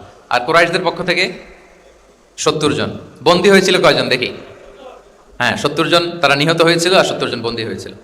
তো বদরের যুদ্ধে এই 70 জন যারা কুরাইশদের মধ্যে থেকে বন্দী হয়েছিল তাদের মুক্তিপণ হিসেবে, ফিদিয়া, র্যানসম হিসেবে রাসূল সাল্লাল্লাহু আলাইহি ওয়াসাল্লাম 4000 দিরহামের অ্যানাউন্সমেন্ট করেছেন। মানে দিরহাম মানে হচ্ছে সিলভার কয়েন আর কি। তৎকালীন সময় দিনার হচ্ছে গোল্ড কয়েন আর দিরহাম মানে সিলভার কয়েন। তো রাসূল সাল্লাল্লাহু আলাইহি ওয়াসাল্লাম 4000 সিলভার কয়েনের ঘোষণা করেছেন যে তোমরা যদি মুক্তি পেতে চাও তাহলে 4000 রৌপ্য মুদ্রা দিয়ে, সিলভার কয়েন দিয়ে তারপরে তোমরা মুক্তি পেতে হবে। তখন তিনি অ্যানাউন্স করলেন যে কারো যদি এই সামর্থ্য না থাকে যে 4000 স্বর্ণ মুদ্রা দিয়ে তোমরা র্যানসম আদায় করতে পারবে না, তাহলে এই লোকদের মধ্য থেকে যারা লিখতে পড়তে জানে তারা যদি মদিনার 10 জন শিশুকে লেখাপড়া শিখিয়ে দেয় তাহলে এটা তাদের মুক্তিপণ হয়ে যাবে। আল্লাহু আকবার। তাহলে শিক্ষাটাকে রাসূল সাল্লাল্লাহু আলাইহি ওয়াসাল্লাম কিভাবে দেখতেন, এটাকে কতটা গুরুত্ব দিতেন? তখন কিন্তু মুসলমানদের আর্থিকভাবে খুব কঠিন অবস্থা যাচ্ছিল, তারপরে তিনি ঘোষণা করেছেন যাদের সামর্থ্য নাই তারা যদি লিখতে পড়তে জানে, মদিনার 10 জন ছেলে মেয়েকে তারা যদি লেখাপড়া শিখিয়ে দিতে পারে, এটা তাদের মুক্তিপণ হিসেবে কনসিডার করা হবে। আল্লাহু আকবার। তাহলে সম্মানিত শুধু আমরা সেই ইব্রাহিম আলাইহিস সালাতু ওয়াস সালামের দোয়া থেকে শুরু করে বদরের যুদ্ধ পর্যন্ত চলে আসলাম। এখন আমি মূল আলোচনায় চলে যাই যে রাসূল সাল্লাল্লাহু আলাইহি ওয়াসাল্লাম সাহাবাদেরকে যে তিনি শেখাতেন, ওনার পাঠদান পদ্ধতি কেমন ছিল। প্রথম কথা হচ্ছে রাসূল সাল্লাল্লাহু আলাইহি ওয়াসাল্লাম পিতৃ স্নেহে সাহাবাদেরকে শিক্ষা দিতেন, as like a father teaching his child, teaching his son or daughter. পরম মমতায়, বাবা যেমনি তার সন্তানকে পরম যত্নে, পরম আদরে, পরম মমতায় শেখায়, ভুল ধরিয়ে দেয়, সংশোধন করে দেয়, আল্লাহ রাসূল সাল্লাল্লাহু আলাইহি ওয়া আলিহি ওয়াসাল্লাম সন্তানকে যেমনি বাবা পরম মমতায় আদর করে শেখায় ঠিক সেভাবে শেখাতেন। এবং তিনি বলেছেন যে ইন্নামা আনা লাকুম বিমানজিলাতিল ওয়ালিদি উআল্লিমুকুম, নিশ্চয় আমি তোমাদের বাবার মতো, বাবা যেমনি ছেলে মেয়েদেরকে শেখায়। এবং এই হাদিসে এসছে যে রাসূল সাল্লাল্লাহু আলাইহি ওয়াসাল্লাম তাদেরকে শিখিয়েছেন সাহাবাদেরকে যে ওয়াশরুমে গেলে কিভাবে ক্লিন হইতে হবে, টু দ্য ডাইরেকশন অফ কেবলা বসা যাবে না, কেবলাকে পেছনে রেখে বসা যাবে না, এমনকি ঢিলাগুলোকে ইউজ করতে হলে ডান হাতে ইউজ করা যাবে না, বাঁ হাতে। তারপর এটা বেজোর হইতে হবে। এরকম ধরে ধরে উম্মাকে শিখিয়েছেন। নারীদের মেনস্ট্রুয়েশনাল পিরিয়ডের ব্যাপারে বিধানগুলো শিখিয়েছেন। স্বামী স্ত্রীর অন্তরঙ্গ মুহূর্তের ব্যাপারে মাসআলা কি, ব্যাপারগুলো কি, লিগ্যাল অপিনিয়ন কি, ধরে ধরে বাবা মা যেমনি ছেলে মেয়েদেরকে ধরে ধরে শিখিয়ে দেয় যে এইভাবে this is good and this is bad, dos and don'ts যেমনি মা বাবা শেখায়, আল্লাহ রাসূল সাল্লাল্লাহু আলাইহি ওয়াসাল্লাম বলেন ইন্নামা আনা লাকুম বিমানজিলাতিল ওয়ালিদি উআল্লিমুকুম, আমি তোমাদের বাবার মতো, বাবা যেমনি শেখায় পরম মমতায়, এভাবে আমি তোমাদেরকে শিক্ষা দিই। এবং রাসূল সাল্লাল্লাহু আলাইহি ওয়াসাল্লাম খুব সহজ করে উপস্থাপন করতেন, কোনো কিছুকে জটিল করতেন না। এটা কিন্তু একজন আদর্শ শিক্ষকের বৈশিষ্ট্য। মানে as easier as you can, যত সহজ করে আপনি আপনার প্রেজেন্টেশনটা করতে পারবেন তত বেশি আপনার শিক্ষার্থীরা আপনার কাছ থেকে ওই মেসেজ, ওই শিক্ষা, সেটা ওই বার্তাটা তারা গ্রহণ করতে পারবে। এবং সহিহ মুসলিমের হাদিস, আল্লাহ রাসূল সাল্লাল্লাহু আলাইহি ওয়াসাল্লাম তিনি বলেন ইন্নাল্লাহা লাম ইয়াবআসনি মুআন্নিতান ওয়ালা মুতাআন্নিতান ওয়ালাকিন বাআসানি মুআল্লিমান মুয়াসসিরান। আল্লাহু আকবার। আল্লাহ তাআলা আমাকে কঠোরতা আরোপকারী, জটিলকারী করে প্রেরণ করেননি, বরং সহজভাবে, সহজ পন্থায় শিক্ষাদানকারী শিক্ষক হিসেবে প্রেরণ করেছেন। লিটারেলি তিনি মুয়াসসিরান শব্দটা ব্যবহার করেছেন। যেহেতু এখানে ইসলামিক স্টাডিজ, কোরআন, হাদিস যে ডিপার্টমেন্টের শিক্ষার্থী বন্ধুরা আপনারা যারা আছেন, আপনারা শব্দের অর্থটা লিটারেলি বুঝতে পারতেছেন যে তিনি বলেছেন মুআল্লিমান মুয়াসসিরান, আমি সহজপন্থী শিক্ষক হিসেবে প্রেরিত হয়েছি। কোনো জিনিসকে কঠোরতা আরোপ করার জন্য, কঠিন করে প্রেজেন্ট করার জন্য আল্লাহ আমাকে পাঠাননি। রাসূল সাল্লাল্লাহু আলাইহি ওয়াসাল্লাম use to make things easy and easy, খুব সহজ করে উপস্থাপন করতেন। এবং রাসূল সাল্লাল্লাহু আলাইহি ওয়াসাল্লামের শিক্ষাদান পদ্ধতি ছিল অপটিমিস্টিক, আশাব্যঞ্জক, আশাবাদী। অর্থাৎ তিনি যখন কিছু বলতেন, শেখাতেন, মানুষ আশাবাদী হয়ে উঠতো, কনফিডেন্ট পেত, ভয় পেত না। আমরা অনেক সময় মানুষকে খুব ভয় দেখাই। রাসূল সাল্লাল্লাহু আলাইহি ওয়াসাল্লাম কাউকে যখন কোনো দায়িত্ব দিয়ে কোথাও প্রেরণ করতেন, ওনার বিখ্যাত হাদিস তিনি বলতেন ইয়াসসিরু ওয়ালা তুআসিরু বাশশিরু ওয়ালা তুনাফিরু, সহজ করো, কঠিন করো না, সুসংবাদ দাও, দিন থেকে মানুষকে ভাগিয়ে দিও না। মানে আমাদের প্রেজেন্টেশন যেন এমন না হয় যে আমাদের কথা শুনে মানুষ ভাগে, কাছে আসে না, বরং এমনভাবে প্রেজেন্টেশন করো যাতে মানুষ কাছে আসে, কমফোর্ট ফিল করে, ওইটাকে রিসিভ করে এবং জীবনের সাথে সে অ্যাডজাস্ট করতে পারে। এবং তিনি যখন বুঝাতেন, সাহাবাদেরকে যখন কোনো জিনিস বুঝাতেন, খুব ধীরস্থিরভাবে কথা বলতেন, কখনো কথা বলার ক্ষেত্রে রাশিং করতেন না, তাড়াহুড়ো করতেন না, নেভার এভার। এবং অনেক সাহাবারা খুব দ্রুত হাদিস বর্ণনা করলে আম্মা জান আয়েশা রাদিয়াল্লাহু তাআলা এটা পছন্দ করতেন। বিশেষ করে আবু হুরায়রা রাদিয়াল্লাহু তাআলার ব্যাপারে তিনি অবজেকশন দিয়েছিলেন যে তুমি যেভাবে বলো, নবী সাল্লাল্লাহু আলাইহি ওয়াসাল্লাম কিন্তু এত দ্রুত বলতেন না, তুমি যেমনি গড়গড় করে বর্ণনা করো, আল্লাহ রাসূল সাল্লাল্লাহু আলাইহি ওয়াসাল্লাম এত দ্রুত বর্ণনা করতেন না। লাম ইয়াকুন ইয়াসরুদুল হাদিসা কাসারদিকুম কানা ইউহাদ্দিসু হাদিসান লাউ আদ্দাহুল আদ্দু লা আহসাহু। এমন ভাবে প্রিয় নবী কথা বলতেন যে কেউ যদি চাইতো তিনি এই কথার মধ্যে কয়টা বাক্য বলেছেন, কয়টা শব্দ বলেছেন, চাইলে হাতে গুনে ফেলতে পারতো। এত প্রিসাইজ এন্ড ক্লিয়ার ছিল। তিনি কয়টা বাক্য বললেন এই বক্তব্যে, কয়টা শব্দ বললেন, এটাও গুনে ফেলা যেত। আল্লাহু আকবার। কানা ইয়াতাকাল্লামু বিকালামিন বাইনাহু ফাসলুন ইয়াহফাযুহু মান জালাসা ইলাইহি। এবং কথা বলতে বলতে মাঝখানে পজ দিতেন, মানে একটু থামতেন, ফলে যারা শুনতো তারা একেবারে মুখস্থই করে ফেলতে পারত। আল্লাহু আকবার। এটা কিন্তু একজন আদর্শ শিক্ষকের বৈশিষ্ট্য যে যখন আমরা ক্লাস নিব, যখন আমরা বুঝাবো, খুব ধীরস্থিরভাবে আমি কথা বলবো, মাঝে মাঝে পজ দিব। রাসূল সাল্লাল্লাহু আলাইহি ওয়াসাল্লাম পজ দিতেন, থামতেন, যাতে ছাত্ররা নিতে পারে। সব শিক্ষার্থীদের এক ধরনের ক্যাপাসিটি না, ক্যাপাসিটি ইস্যু নিয়ে আমি সামনে কথা বলতেছি ইনশাআল্লাহ। তো তাহলে এইভাবে তিনি বেসিকলি তালিম দিতেন বা প্রেজেন্ট করতেন। আচ্ছা, শিক্ষা দেওয়ার ক্ষেত্রে দুইটা ধরন ছিল রাসূল সাল্লাল্লাহু আলাইহি ওয়াসাল্লামের। কখনো হয়তো ওয়ান অন ওয়ান মিটিং, একজন সাহাবীকে টার্গেট করে তাকে কিছু শেখাচ্ছেন, জানাচ্ছেন বা বলছেন। আবার কখনো একজন না, একাধিক সাহাবী বা অনেক সাহাবীদেরকে, অনেক মানুষকে তিনি অ্যাড্রেস করছেন। তাহলে এই দুইভাবে তিনি অ্যাড্রেস করতেন। এক নম্বর হচ্ছে প্রাইভেট লার্নিং সেশন, আর একটা হচ্ছে পাবলিক লার্নিং সেশন। দুইটাই রাসূল সাল্লাল্লাহু আলাইহি ওয়াসাল্লামের সিরা যদি আপনি স্ক্যানিং করেন আপনি পাবেন। প্রাইভেটলি এরকম অনেক হাদিস পাওয়া যায় যে হাদিসগুলোতে দেখা যায় যে রাসূল সাল্লাল্লাহু আলাইহি ওয়াসাল্লাম ওয়ান অন ওয়ান মিটিং করেছেন, শুধু একজনকে কিছু শেখাচ্ছে। এটা স্পেশালি হতো যখন তিনি কারোর সাথে রাইট শেয়ার করতেন। রাইট অর্থাৎ তিনি উটে ছিলেন, উটের পেছনে আরেকজন সাহাবী বসা, তিনি গাধার উপরে বসা, পেছনে আরেক সাহাবী বসা, তিনি খচ্চরের উপর বসা, আরেক সাহাবী বসা। যখন তিনি রাইট শেয়ার করতেন, এরকম ভুরি ভুরি হাদিস আপনারা পাবেন যে মুআয ইবনে জাবাল বলতেছে যে কুনতু রদিফা রাসূলিল্লাহ, কুনতু খালফা রাসূলিল্লাহ। আমরা একবার আল্লাহ রাসূল সাল্লাল্লাহু আলাইহি ওয়াসাল্লামের সাথে আমি একবার উটের পেছনে বসা ছিলাম। আব্দুল ইবনে আব্বাস বলতেছেন আমি উটের পেছনে বসা ছিলাম। ফদল ইবনে আব্বাস বলতেছেন আমি একবার একটা খচ্চরের পেছনে বসা ছিলাম। when he was sharing his riding যখন শেয়ার করতেন, ওই মুহূর্তগুলো তেমন চমৎকার চমৎকার কিছু বার্তা রাসূল সাল্লাল্লাহু আলাইহি ওয়াসাল্লাম ওই সাহাবীদেরকে দিয়েছেন, যেগুলো আমরা হাদিস গ্রন্থগুলোতে পড়ে অবাক হয়ে যাই। তাহলে এক নাম্বার হচ্ছে private learning session, one on one meeting, যেটা one to one conversation, very interactive. এটা অন্য কেউ নাই, একজন সাহাবীকে কিছু বলছেন, একজনের সাথে বসা। আচ্ছা, এরকম একটা ছোট্ট হাদিস যদি শেয়ার করি, আব্দুল্লাহ ইবনে আব্বাস রাদিয়াল্লাহু তাআলা আনহু উনি বলেন কুনতু খালফা রাসূলিল্লাহি সাল্লাল্লাহু আলাইহি ওয়াসাল্লাম ইয়াওমান। একদিন আমি, এই যে দেখেন বর্ণনা ভঙ্গি কেমন, একদিন আমি রাসূল সাল্লাল্লাহু আলাইহি ওয়াসাল্লামের পেছনে বসা, মানে কোন একটা ওটের উপর বা গাধার উপরে বসা। ফাকালা, তিনি বললেন ইয়া গুলাম, হে কিশোর। রাসূল সাল্লাল্লাহু আলাইহি ওয়াসাল্লামের শব্দ চয়নগুলো অসাধারণ। আমরা অনেক হাদিস আজকে শেয়ার করার চেষ্টা করব, আপনি বাক্য চয়ন, শব্দ চয়ন শুনলে অবাক হবেন। ইয়া গুলাম, হে কিশোর, ইন্নী উআল্লিমুকা কালিমাতিন, আমি তোমাকে চমৎকার কিছু কথা শিখিয়ে দিচ্ছি, শোনো। তখন কিন্তু কেউ নাই। এই হাদিস উনি বর্ণনা না করলে আমরা জানতে পারতাম না, কারণ ওনারা এক ওটের উপরে বা ঘোড়ার উপরে ছিলেন। পরে যখন আব্দুল্লাহ ইবনে আব্বাস এটা ন্যারেট করলেন তখন আমরা জানতে পেরেছি। তো এটা ছিল প্রাইভেট লার্নিং সেশন, শুধু ওনার সাথে। তোমাকে কিছু কথা শিখিয়ে দেই, ইহফাদিল্লাহ ইয়াহফাযকা, ইহফাদিল্লাহ তাজিদহু তুজাহাক। এটা অনেকের মুখস্থ আছে না, বিখ্যাত হাদিস, আল আরবাউন আন-নববিয়ার ভেতরেও আছে। তুমি আল্লাহর বিধানগুলোকে সংরক্ষণ করো, রক্ষণাবেক্ষণ করো, টেক কেয়ার করো, আল্লাহ তোমার টেক কেয়ার করবেন। তুমি আল্লাহর বিধান টেক কেয়ার করো, আল্লাহ তোমার পাশে থাকবেন। ইদা সাআলতা ফাসআলিল্লাহ, হে আব্দুল্লাহ, যখন চাইবে আল্লাহর কাছে চাইবে, যখন ফরিয়াদের হাত তুলবে কেবলমাত্র আল্লাহর কাছেই তুলবে। ওয়া ইদা ইসতাআনতা ফাসতাঈন বিল্লাহ, যখন সাহায্য চাইবে কেবল আল্লাহর কাছেই সাহায্য চেও। ওয়া আলাম আন্নাল উম্মাতা লাউ ইজতামাআত আলা আন ইয়ানফাউকা বিশাইইন লাম ইয়ানফাউকা ইল্লা বিশাইইন ক্বাদ কাতাবাহু আল্লাহু লাক। গোটা বিশ্বের সবাই মিলে যদি তোমার কোনো উপকার করতে চায়, তাহলে ততটুকুই করতে পারবে যতটুকু আল্লাহ তোমার ভাগ্যে রেখেছে। আল্লাহ যতটুকু উপকার তোমার ভাগ্যে রেখেছে ততটুকুই হবে। ওয়া ইন ইজতামাউ আলা আন ইয়াদুররুকা বিশাইইন লাম ইয়াদুররুকা ইল্লা বিশাইইন ক্বাদ কাতাবাহু আল্লাহু আলাইক। গোটা বিশ্বের সবাই মিলে যদি তোমার ক্ষতি করতে চায়, ঠিক ততটুকুই করতে পারবে যতটুকু তোমার নসিবে আছে। এর চেয়ে 1 ইঞ্চিও বেশি ক্ষতি করতে পারবে না। রুফিআতিল আকলামু ওয়া জাফফাতিস সুহুফ, কলম উঠিয়ে নেওয়া হয়েছে আর যা লেখা হয়েছিল সব শুকিয়ে গিয়েছে। কারণ প্রথম আল্লাহ সৃষ্টি করেছেন কি? কলম। কলমকে আল্লাহ বলেছেন লিখো। আল্লাহ কি লিখবো? উকতুব মাকাদির আল খালক, মহাবিশ্বের যারা আসবে সবার কি হবে না হবে সব লিখো। তো লিখে ফেলছে, এখন যা হবার তাই হবে। তাহলে দেখেন আকীদা সংক্রান্ত, ইসলামের বুনিয়াদী বিশ্বাস সংক্রান্ত চমৎকার কিছু লার্নিং, কিছু লেসন আল্লাহ রাসূল সাল্লাল্লাহু আলাইহি ওয়াসাল্লাম আব্দুল্লাহ ইবনে আব্বাসকে দিয়েছেন। এবং এটা ছিল one on one meeting, private learning session. আর কেউ ছিল না তখন। আব্দুল্লাহ ইবনে আব্বাস এটা শুনেছিলাম এবং আমাদের কাছে বর্ণনা করেছেন। আচ্ছা, এটা গেল একটা। আরেকটা কি বলেছিলাম? একটা তো প্রাইভেট লার্নিং সেশন, আরেকটা পাবলিক। বলেন আমার সাথে, মেক এ নয়েজ। আরেকটা কি? Public learning session. ওইটা একা একা না, হয়তো অনেক সাহাবী একসাথে আছে, তাদেরকে কিছু বলছেন বা শেখাচ্ছেন, অথবা হিউজ কংগ্রেগেশন, অনেক বড় গ্যাদারিং।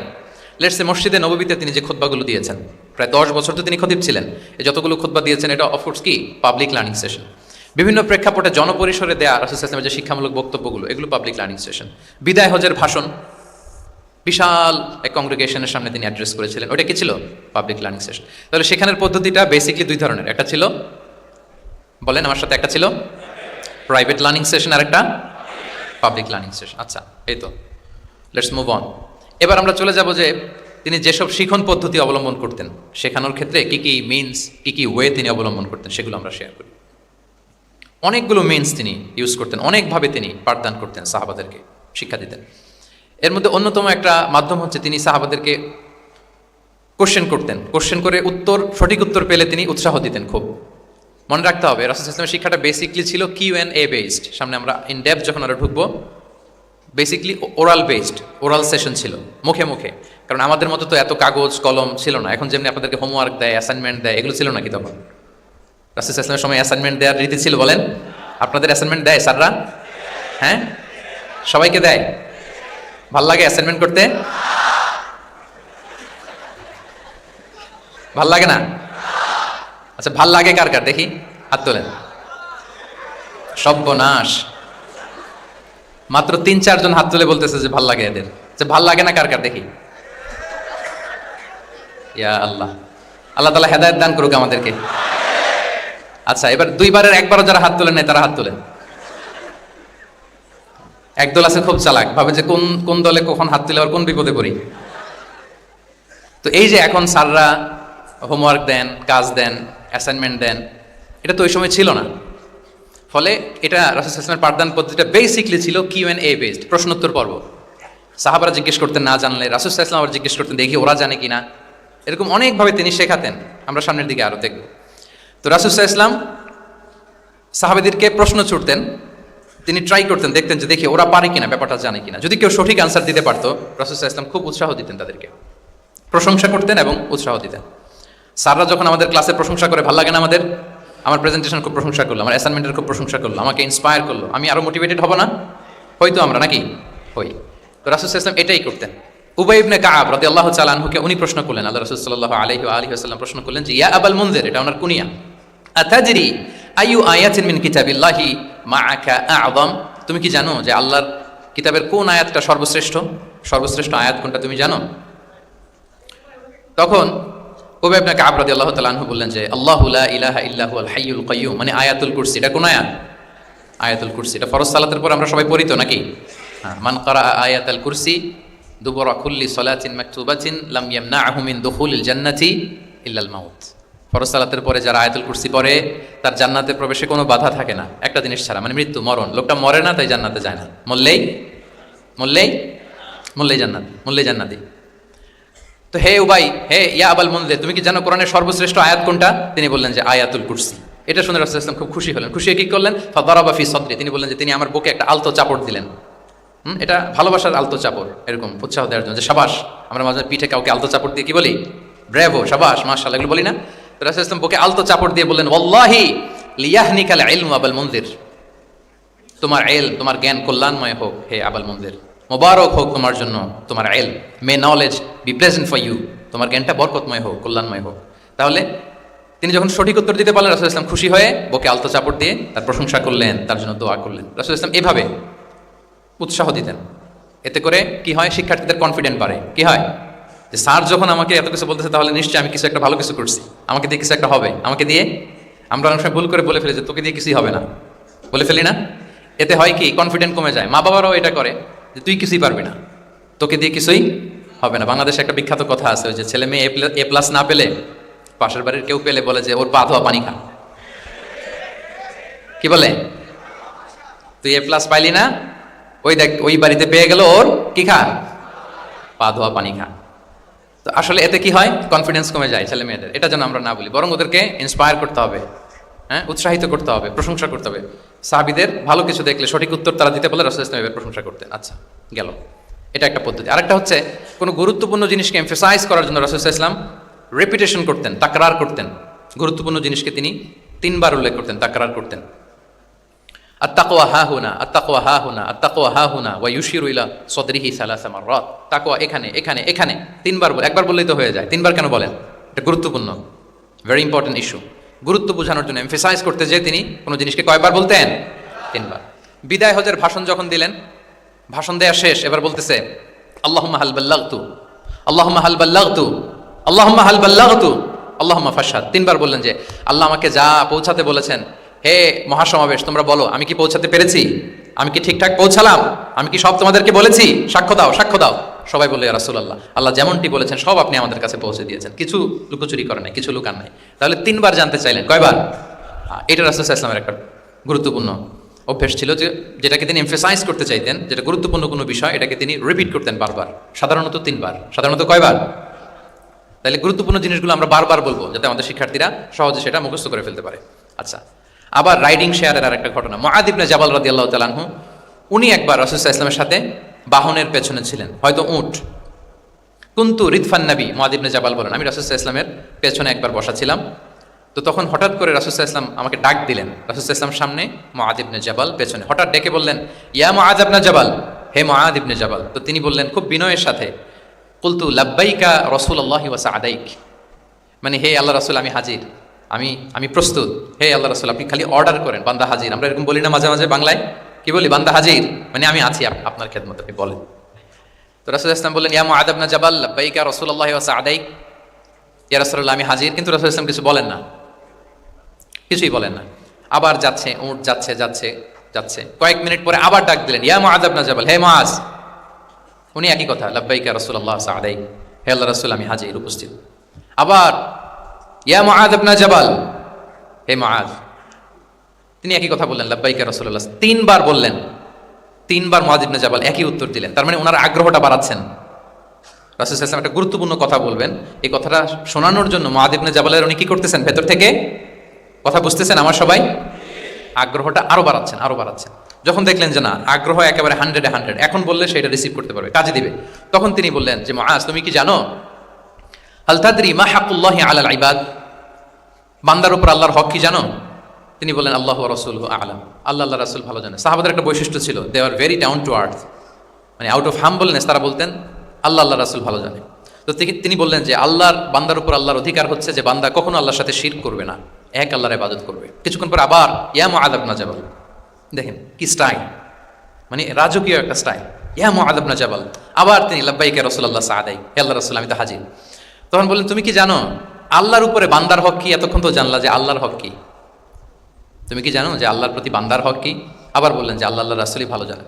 তখন রাসূল সাল্লাল্লাহু আলাইহি ওয়াসাল্লাম বললেন যে আল্লাহর হক যেমনি তুমি জানলে যে বান্দা আল্লাহর সাথে শরীক করবে না, এক আল্লাহর ইবাদত করবে, এটা যদি কোনো বান্দা করে তাহলে ওই বান্দাকে কখনো আল্লাহ শাস্তি দিবেন না, এটা হচ্ছে বান্দার হক। আল্লাহর কাছ থেকে সে এটা পাবে যে আল্লাহ ইউআযিবাহুম, আল্লাহ তাআলা তাকে কখনো শাস্তি দিবেন না। তাহলে আপনারা বলেন তো, ওটে করে রাসূল সাল্লাল্লাহু আলাইহি ওয়াসাল্লাম যাচ্ছে, পেছনে কে বসা?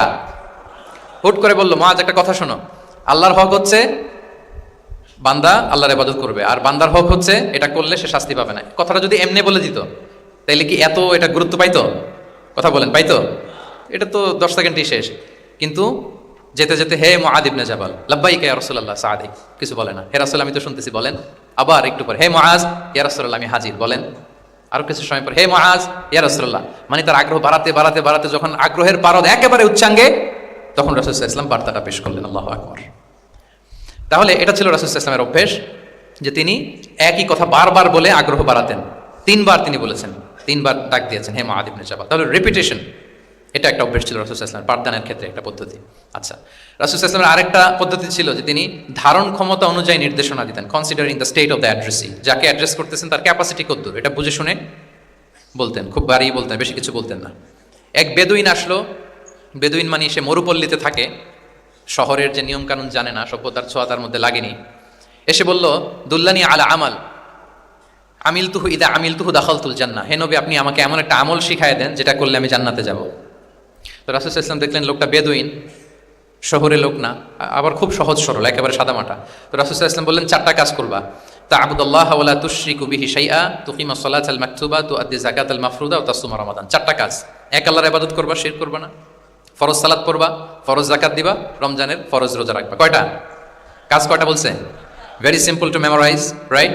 আচ্ছা, এটা যখন সে বললো তখন সে বেদিন বলতে আরম্ভ করলো যে আল্লাহ শপথ করে আমি বললাম লা আযীদু আলা হাযা শাইআন ওয়ালা আনকুসু মিন। ঠিক আছে, আমি এই চারটাই করবো, বাড়াবো না কমাবো না, এর চেয়ে বেশি কোনোদিন কিছু করবো না, কমও করবো না। মানে খালি আল্লাহরে মানবো, ফরজ নামাজ পড়বো, ফরজ যাকাতটা দিব, আর ফরজ রোজাটা রাখবো, আর কোনো আমল টামল আমার জীবনে আমি করবো, বাড়াবো না কমাবো না। তো রাসূল সাল্লাল্লাহু আলাইহি ওয়াসাল্লাম বললেন যে কেউ যদি জান্নাতি লোক দেখে নিজের চোখ জোড়াতে চায়, খুশি হতে চায়, তারা যেন এই লোকের দিকে তাকায়, মানে এই লোকটা জান্নাতি। আল্লাহু আকবার, চলে গেল।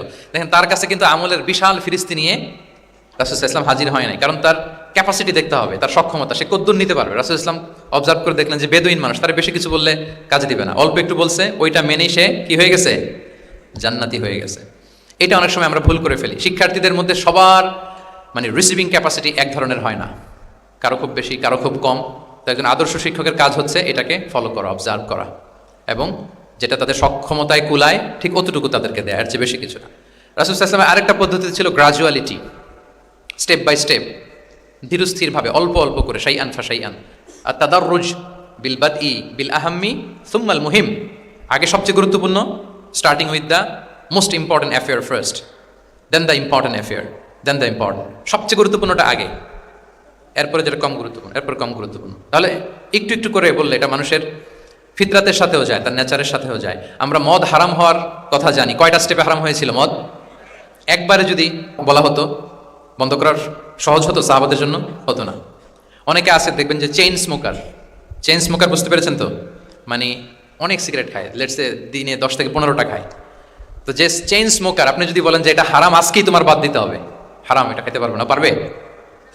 ও দুনিয়া সব বাদ দিতে পারবে, সিগারেট বাদ দিতে পারবে না। তো তারা কি করতে হবে? ফ্লেক্সিবিলিটি দিতে হবে, যে আস্তে আস্তে ছাড়েন, 10টা করে খান তো চালাইতে থাকেন না, মানে চালাইতে থাকেন মানে আজকে 10টা খাইছেন, কালকে 9টা করে খান, চালাইতে থাকেন, একসাথে সব বন্ধ করার দরকার নেই। তারপরের সপ্তাহে 8টা করে খান, এরপরের সপ্তাহে 5টা করে খান, অল্প অল্প করে অবশ্যই সে কমাতে পারবে। এরপরের সপ্তাহে 2টা খান, এরপরের সপ্তাহে বন্ধ করেন না, চালাইতে থাকেন। সে চালাচ্ছে কিন্তু কমিয়ে আনতেছে, চালাচ্ছে কিন্তু। আচ্ছা, যেই সপ্তাহে সে একটা সিগারেট খেলো, এরপরের সপ্তাহে এটা তো বাদ দিলেও তার গায়ে লাগার কথা না, ঠিক কিনা বলেন?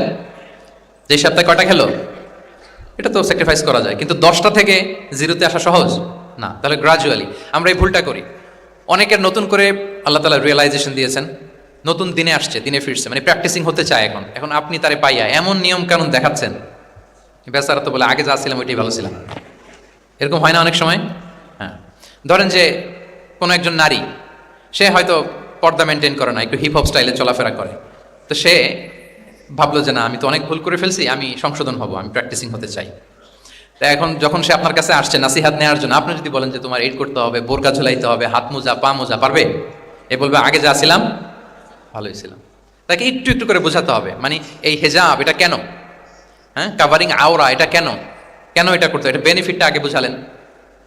যে Islam consider women as a queen, নারীকে ইসলাম কি হিসেবে কনসিডার করে? রানী হিসেবে। তো রানীর তো একটা ড্রেস কোড থাকবে, স্পেশাল পোশাক থাকবে, এগুলো বুঝাবেন। সে যাতে একটু নিজেকে গুছিয়ে চলে, শুরুর দিকে আপনি এই বার্তা দিতে পারেন যে একটু গুছিয়ে চলতে হবে। এরপর একটু শালীন পোশাকে যেন সে অভ্যস্ত হয়, এটা বললেন। সে যখন শালীন পোশাকে অভ্যস্ত, তারপরে হেজাবের ফজিলত বললেন, সে যেন হেজাব পরে। যখন সে হেজাব পরে, এরপরে তাকে নেকাবের কথা বললেন। এইভাবে আস্তে আস্তে তাকে বোঝাতে হবে। কিন্তু একবারে যদি সব চাপিয়ে দেন, বলেন তো আওয়াজ করে, সে কি ওটা রিসিভ করতে পারবে? কারণ এই যে গ্রাজুয়ালিটি আর তাদাররুজ, এই সিস্টেমটা আপনি ভায়োলেট করেছেন, করেন নাই। মুআয ইবনে জাবাল রাদিয়াল্লাহু তাআলা আনহুকে আল্লাহ রাসূল সাল্লাল্লাহু আলাইহি ওয়াসাল্লাম তিনি ইয়ামানের গভর্নর করে পাঠিয়েছেন, ইয়ামানের গভর্নর। তো পাঠানোর আগে he was explaining a teaching guideline to his fellow সাহাবা। ওনাকে শিখাইতেছেন, তুমি যে যাবা মুআল্লিম হিসেবে, গভর্নর হিসেবে, কিভাবে দাওয়াতটা দিবা আগে শোনো। তিনি মুআয ইবনে জাবালকে বললেন, ইন্নাকা তা'তি কওমান মিন আহলিল কিতাব। হে মুআয, জেনে রাখো, এমন একটা এলাকায় তোমাকে পাঠাচ্ছি, তারা কিন্তু আহলি কিতাব, মানে তারা হচ্ছে Jewish and Christian community, they are not Muslim, তারা কিন্তু ইহুদি খ্রিস্টান ওখানে। সো তুমি কিভাবে দাওয়াত দিবা? ফাদউহুম ইলা শাহাদাতি আন লা ইলাহা ইল্লাল্লাহ ওয়া আন্না মুহাম্মাদুর রাসূলুল্লাহ। প্রথমে তাওহীদের দাওয়াত দিবা। আওয়াজ করে বলেন, প্রথমে দাওয়াত হবে কিসের? তাওহীদের। ফাইনহুম আতাউ লিযালিক, বাক্যটা খেয়াল করেন, যখন তারা এটা মেনে নিবে, এটাতে অভ্যস্ত, তারপর তুমি দাওয়াত দিবা যে আল্লাহ প্রতিদিন 5 ওয়াক্ত সালাত ফরজ করেছেন। কয় ওয়াক্ত? 5 ওয়াক্ত সালাত। আচ্ছা, ফাইনহুম আতাউ লিযালিক, যখন তারা 5 ওয়াক্তে সালাতেও অভ্যস্ত হবে, তখন বলবা যে আল্লাহ তাআলা ধনীদের উপর যাকাত ফরজ করেছেন। ফাইনহুম আতাউ লিযালিক, যখন ওইটা মানবে, এরপরে বলবা রমজানের রোজা ফরজ করেছেন। সুবহানাল্লাহ, সুবহানাল্লাহ, আল্লাহু আকবার। তাহলে ধাপে ধাপে দেখেন এই যে টিচিং গাইডলাইন তিনি দিচ্ছেন ওনার ফেলো সাহাবাকে, ফেলো ক্যাম্পেনিয়ানকে, যে তুমি ইয়ামানে যে একবারে সব বিধান তুমি যা জানো মনে করো না যে সবাই ওইটা মানবে। তারা জুইশ, তারা খ্রিস্টিয়ান, একটু একটু করে তাদেরকে দাওয়াত দিতে হবে। তাহলে গ্রাজুয়ালিটি পাঠদান পদ্ধতির একটা অন্যতম বিষয় হচ্ছে কি গ্রাজুয়ালিটি, মানে ধাপে ধাপে ধীরে ধীরে অল্প অল্প করে বোঝান। আচ্ছা, রাসূল সাল্লাল্লাহু আলাইহি ওয়াসাল্লাম মাঝে মাঝে কোনো কথার গুরুত্ব বোঝানোর জন্য শপথ করতেন, drawing attention by making oath, শপথ করে কথার গুরুত্ব বোঝাতেন। তিনি বলতেন ওয়াল্লাহি ইন্নী লা আস্তাগফিরুল্লাহ ওয়া আতুবু ইলাইহি ফিল ইয়াউমি আকসারা মিন ৭০ মাররা, আল্লাহর শপথ আমি নবী প্রতিদিন ৭০ বারেরও বেশি তওবা ইস্তেগফার করি। কয়বারেরও বেশি? ৭০ বার। এই কথাটার তাওবা ইস্তেগফারের গুরুত্ব বোঝাতে যেয়ে তিনি শুরুতে বলেছেন ওয়াল্লাহি, আল্লাহর শপথ। এরকম অনেক হাদিসে পাওয়া যায়, তিনি বলেছেন ওয়াল্লাযী নাফসু মুহাম্মাদিন বিয়াদিহি, ওই সত্তার শপথ যার হাতে মুহাম্মাদের আত্মা। আবার মাঝে মাঝে বলেছেন ওয়াল্লাযী নাফসি বিয়াদিহি, ওই সত্তার শপথ যার হাতে আমার আত্মা। এভাবে বলে তিনি কথা শুরু করেছেন। যখন তিনি এরকম শপথ করতেন তখন কথার গুরুত্ব বোঝা যেত। কি বোঝা যেত? গুরুত্ব বোঝা যেত। তাহলে শপথ করে মাঝে মাঝে তিনি জিনিস বোঝাতেন। আচ্ছা, আমরা আমাদের বিভিন্ন প্রেজেন্টেশন বা লেকচার বোঝানোর জন্য অনেক মিনস ইউজ করি না? আল ওয়াসাইল আত তালিমিয়া, এটাও কিন্তু রাসূল সাল্লাল্লাহু আলাইহি ওয়াসাল্লাম করতেন। আমরা কি কি করি? আমি তো জানি না আপনাদের আইএসসিতে ক্লাসরুমগুলো কেমন, নিশ্চয়ই সেখানে বোর্ড আছে। কি আছে? হোয়াইট বোর্ড নাকি নাকি ডিজিটাল বোর্ড? আচ্ছা, ডিজিটাল বোর্ডে যাননি আপনারা, আস্তে আস্তে যাবেন। হোয়াইট বোর্ডে তো আছেন। হোয়াইট বোর্ডে কি দিয়ে লেখা হয়? মার্কার। আচ্ছা, প্রেজেন্টেশন স্লাইড মাঝে মাঝে ইউজ করেন না? বা টিচার করে কিনা? তো সেটা কীভাবে করে? মাইক্রো প্রজেক্টর দিয়ে করে। এগুলো হচ্ছে আল ওয়াসাইল আত তালিমিয়া। তো রাসূল সাল্লাল্লাহু আলাইহি ওয়াসাল্লামের সময় তো এই স্লাইডও ছিল না, ডিজিটাল বোর্ডও ছিল না, হোয়াইট বোর্ডও ছিল না, হ্যাঁ, মার্কার ছিল না, ওইরকম কিছু ছিল না। তো উনি কি ইউজ করতেন? উনিও চমৎকার চমৎকার কিছু মাধ্যম ইউজ করতেন, আপনারা শুনলে অবাক হবেন। আপনাদের মনোযোগ আছে তো সবার, না? আচ্ছা, আমরা দেখি যে উনি কি কি ইউজ করতেন। উনি অনেক ধরনের ভিজুয়াল ডেমনস্ট্রেশন করতেন। ভিজুয়াল ডেমনস্ট্রেশন মানে যেটা আপনি চোখ দিয়ে দেখে শিখে ফেলবেন, বুঝে যাবেন। Visual demonstration. Physical gesture use করে এটা করতেন। ফিজিক্যাল জেস্চার, অঙ্গভঙ্গি, বাংলা কি বলে? অঙ্গভঙ্গি। রাসূল সাল্লাল্লাহু আলাইহি ওয়াসাল্লাম, এটাতে তো আর কিছু আধুনিক বিজ্ঞান আইটি তো লাগতেছে না, কি বলেন? আমার হাত পা দিয়ে আমি একটা কিছু বোঝাচ্ছি। তো রাসূল সাল্লাল্লাহু আলাইহি ওয়াসাল্লাম কিন্তু এটা করতেন। একবার তিনি ইয়াতিমের রক্ষণাবেক্ষণ যারা করে তাদের মর্যাদা কত, ফজিলত কত, এটা বোঝাতে যে একবার তিনি বলতেছেন আনা ওয়া কাফিলুল ইয়াতিমি ফিল জান্নাতি কাহাতাইন, আমি এবং এতিমের রক্ষণাবেক্ষণকারী জান্নাতে ঠিক এইভাবে থাকবো। এইভাবে থাকবো মানে খুব কাছাকাছি থাকবো। He will be my neighbour, very close neighbour. এবং বোঝাতে যে এই যে উস্তা আর সাব বাবা, দুই আঙ্গুল এভাবে, এই আঙ্গুল থেকে এই আঙ্গুলের দূরত্ব কতটুকু? 1 মাইল নাকি কত? একেবারে কাছে। এই আঙ্গুল থেকে আঙ্গুলটি তেমন কোনো দূরত্বই নাই, মানে খুব কাছে। এটা দিয়ে তিনি বুঝালেন আমি এবং এতিমের রক্ষণাবেক্ষণকারী ঠিক এভাবে থাকবো যেভাবে এই দুটো আঙ্গুল কাছাকাছি। আল্লাহু আকবার। তাহলে এই যে ফিজিক্যাল জেস্চার ইউজ করলেন কিনা, অঙ্গভঙ্গি, এটাকে বলে ভিজুয়াল ডেমনস্ট্রেশন। কি বলে? Visual demonstration. এবং রিসার্চাররা বলতেছেন যে approximately 80% of human learning comes through the visual demonstration.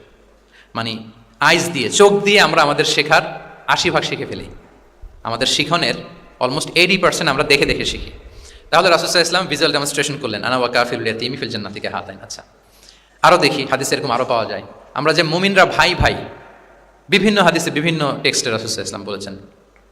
এটা ইসলামের একটা খুব মৌলিক কথা, আমরা সবাই জানি না? আমরা সবাই কি এই অডিটোরিয়ামে আমরা যারা বসে আমরা সবাই কি? আল মুমিনু আখুল মুসলিম, একে অপরের ভাই। আমাদের মধ্যে আবার আরেকটা সমস্যা আছে, আমরা দেখা যায় যে প্রত্যেকে যেই দল করে ওই দলের এরা ভাই ভাই আর কি, এরকম। এই হাদিসের একটা নিজস্ব অর্থ বলয় আমরা করে নিয়েছি যে ভাই ভাই ঠিক আছে, বাট আমি এই দলের, আমরা ভাই ভাই। আচ্ছা, ওরা ওই দল, তো ওরা কি নিজেরা নিজেরা আসলে কি এই ভাই ভাই নাকি? না, যারাই কালিমা শাহাদাতে বিশ্বাসী, যারা আমাদের কেবলাকে কেবলা মানে, যারা ঈমান এনেছে, তারা সবাই আমরা কি? ভাই ভাই। এই যে আমাদের ভ্রাতৃত্বের বন্ধনটা যে খুব অটুট এবং মজবুত, সুদৃঢ়, এটা বোঝানোর জন্য রাসূল ইসলাম একবার বললেন আল মুমিনু লিল মুমিনি কাল বুনিয়ান, মুমিন যে ভাই ভাই, এই ভ্রাতৃত্বের বন্ধন হচ্ছে সুদৃঢ় প্রাচীরের মতো। ইয়াশুদ্দু বা'দুহু বা'দা, one side strengthening the other. একটা বড় প্রাচীর, যেমন এই বিল্ডিংটা যেমনি এই পাশ ওই পাশটাকে মজবুত করে ধরে রেখেছে, ওই পাশ যেমনি এটাকে মজবুত করে ধরে ঠায় দাঁড়িয়ে আছে বছরের পর বছর, যুগের পর যুগ।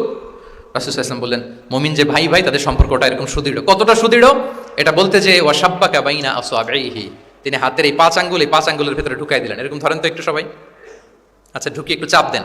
এখন ব্যাপারটা অনেক মজবুত হয়ে গেল না? হ্যাঁ, কেউ চাইলে কি সহজে ছোটাতে পারবে? না। তাহলে এই যে আরেকটা ভিজুয়াল ডেমনস্ট্রেশন পাইছেন, পেয়েছেন? ফিজিক্যাল জেস্চার, অঙ্গভঙ্গি করে তিনি বুঝাইলেন যে আমাদের ভ্রাতৃত্বটা এইরকম মজবুত, মানে ওনার কাছে যা ছিল ওইটা বোঝাতে যে তিনি এই ফিজিক্যাল জেস্চারটা নিয়েছেন যে মুমিন ভাই ভাই এবং আমাদের ভ্রাতৃত্বের বন্ধনটা ঠিক এরকম মজবুত, লাইক দিস। তাহলে এটাকে বলে ভিজুয়াল ডেমনস্ট্রেশন, যেহেতু এতে করে সাহাবারা সহজে বুঝতো, এটা দিয়ে সহজে বুঝলো। আবার মাঝে মাঝে তিনি ড্রয়িং করেছেন, আমাদের মতো ডিজিটাল সিস্টেমে ড্রয়িং করে না, এখন তো খুব ইজি। তো তিনি কিভাবে ড্রয়িং করেছেন, একবার সাহাবিদেরকে নিয়ে তিনি মরুভূমির মাঝখানে খেজুরের ডাল নিয়ে একটা স্ট্রেট লাইন, সরল রেখা আঁকলেন। খাত্তা লানা রাসূলুল্লাহ সাল্লাল্লাহু আলাইহি ওয়াসাল্লাম খাত্তান, আল্লাহ রাসূল সাল্লাল্লাহু মরুভূমিতে খেজুরের ডাল দিয়ে টেনে একটা স্ট্রেট লাইন মানে সরল রেখা আঁকলেন। একে বললেন হাদা সাবিলুল্লাহ, এটা হচ্ছে আল্লাহর রাস্তা মানে সিরাতুল মুস্তাকিম। এরপরে এই স্ট্রেট লাইন সরল রেখার ডানে বায়ে ছোট ছোট অনেকগুলো দাগ কাটলেন খেজুরের ডাল দিয়ে, আর বললেন হাদিহি সুবুলুশ শাইতান, এগুলো হচ্ছে শয়তানের রাস্তা। ফি কুল্লি সাবিলিন শাইতান, এই প্রত্যেকটা রাস্তায় একটা করে শয়তান থাকে, সে তার শয়তানি কাজের হাতছানি তোমাদের দেয়। তাহলে খেজুরের ডাল দিয়ে একটা স্ট্রেট লাইন সরল রেখা করে বললেন এটা সিরাতুল মুস্তাকিম, আর ডানে বায়ে ছোট ছোট দাগ কেটে বললেন এগুলো হচ্ছে সাবিলুশ শাইতান, ওই পথে শয়তানের হাতছানি দেয়া পথে কবু যাওয়া যাবে, বরং এই সিরাতুল মুস্তাকিমে থাকা লাগবে। তাহলে এই যে ভিজুয়াল ডেমনস্ট্রেশন ব্যাপারটা ক্লিয়ার হয়েছে না?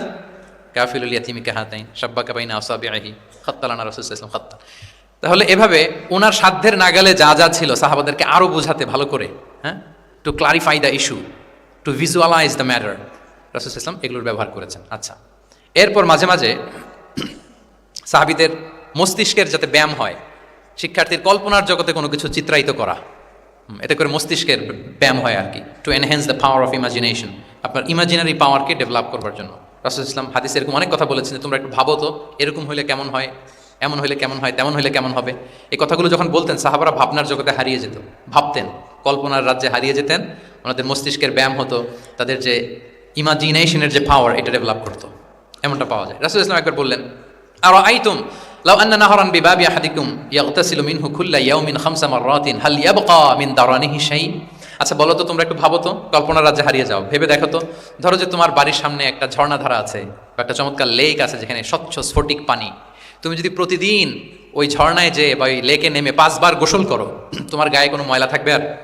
সাহাবারা কল্পনা করে বলে না, মনে মনে ভাবতেছে যে গোসল করতেছে, 5 বার গোসল করার পরে আর আমার গায়ে দুর্গন্ধ, ঘামের গন্ধ থাকবে কি করে? রাসূল ইসলাম তখন বলেন ফাকাযালিকা মাসালুস সালাওয়াতিল খামস, এটা হচ্ছে 5 ওয়াক্ত সালাতের দৃষ্টান্তের মতো।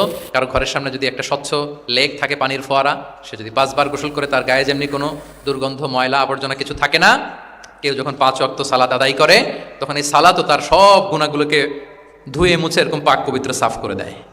সুবহানাল্লাহ, বুঝে গেলেন যে সালাওয়াতুল খামস কিভাবে আমাদের পাপ মুছে ক্লিন করে, আমাদেরকে কিভাবে ক্লিনজিং করে, এটা সাহাবারা ইজিলি বুঝে গেলেন। তাহলে ভেবে দেখো তো, চিন্তা করো তো, এটা বলে বেসিকলি দ্য পাওয়ার অফ ইমাজিনেশনকে রাসূল সাল্লাল্লাহু আলাইহি ওয়াসাল্লাম ইনহ্যান্স করার চেষ্টা করলেন। এভাবেও সাহাবাদেরকে তিনি মাঝে মাঝে বুঝাতেন। আচ্ছা, রাসূল সাল্লাল্লাহু আলাইহি ওয়াসাল্লাম মাঝে মাঝে দেখা যায় যে বিভিন্ন মেটাফোর সহজ করে বুঝাতে যে রূপক অর্থবোধক শব্দের প্রয়োগ করতেন, মাজাজ বা ইস্তেআরা। এটা তো যারা আরবিতে পড়েন আপনারা তো জানেন। ইসলামিক স্টাডিজ, হাদিস, কোরআনিক সায়েন্স, এই সমস্ত ডিপার্টমেন্টে পড়েন কারা কারা? আমি একটু জাস্ট দেখে নিই, যে আমি যেহেতু আরবি শব্দ বলতেছি, বুঝতেছেন না, মাথার উপর দিয়ে যাচ্ছে। আপনারা হচ্ছেন ইসলামিক স্টাডিজ, কোরআন, সুন্নাতে। আচ্ছা, আর বাকিরা সবাই কনভেনশনাল ফ্যাকাল্টিজ, ঠিক আছে। বোঝার কথা, কারণ মাঝে মাঝে তো আমি কিছু ইংরেজিও বলতেছি, বাংলায় অর্থ করে দিচ্ছি। তো মাজাজ বা ইস্তেআরা মানে হচ্ছে মেটাফোর, কোনো জিনিসকে আরও সহজ করে বোধগম্যময় করতে রাসূল সাল্লাল্লাহু আলাইহি ওয়াসাল্লাম এই মেটাফোরকে ইউজ করতেন। যেমন রাসূল সাল্লাল্লাহু আলাইহি ওয়াসাল্লাম নারীদের প্রতি সদয় হওয়ার জন্য পুরুষদেরকে তিনি বলেছেন রিফকান বিল কাওয়ারির, অর্থাৎ কাঁচগুলোর সাথে ভালো আচরণ করো, মানে কাঁচগুলোকে দেখে রেখো। কাচের পাত্র দিয়ে তিনি নারীদেরকে, স্ত্রীদেরকে বুঝিয়েছেন রিফকান বিল কাওয়ারির। আচ্ছা বলেন তো, কাচের গ্লাস, প্লেট, তৈজসপত্র এক বাড়ি থেকে যদি আরেক বাড়িতে, লেটসে আপনি বাসা শিফট করবেন, আপনার কাছে অনেক কাচের তৈরি গ্লাস, প্লেট, তৈজসপত্র আছে, চট্টগ্রামের এই থানা থেকে ওই থানায় আপনি বাসা চেঞ্জ করুন, এগুলো নেওয়ার সময় আপনারা কি করেন বলেন? কিভাবে নেন বলেন তো? হ্যাঁ, র্যাপিং করে, এক্সট্রা প্রিকশন নিয়ে খুব সাবধানে এটাকে ধরতে হয়, রাখতে হয়, সেট করতে হয়, নামাতে হয়, ঠিক কিনা বলেন? এটা বোঝাতে যে নারীদের সাথে কোমল আচরণ করো, সদয় আচরণ করো, এটা বোঝাতে যে রাসূল সাল্লাল্লাহু আলাইহি ওয়াসাল্লাম বলেছেন রিফকান বিল কাওয়ারির। একবার স্ত্রীরা, আমাদের আম্মা জানেরা রাসূল সাল্লাল্লাহু আলাইহি ওয়াসাল্লামের সাথে সফরে যাচ্ছেন, খুব সম্ভবত হজের সফরে। তোমরা যখন পালকিতে চড়বেন, ওখান থেকে হাওদাজে উঠাবেন, খুব দ্রুত তাড়াহুড়ো করে কিছু লোকজন ওই পালকি উঠাচ্ছিল। তখন রাসূল সাল্লাল্লাহু আলাইহি ওয়াসাল্লাম বললেন ওয়াই হাক ইয়া আনজাসা সাউকাকা রিফকান বিল কাওয়ারির, খুব সাবধানে নিয়ে যাও, কাজগুলোকে একটু দেখে শুনে নাও, কাচের বোতলগুলো, গ্লাসগুলো দেখে শুনে নাও, মানে স্ত্রীদেরকে একটু দেখে শুনে যত্নের সাথে নিয়ে নাও।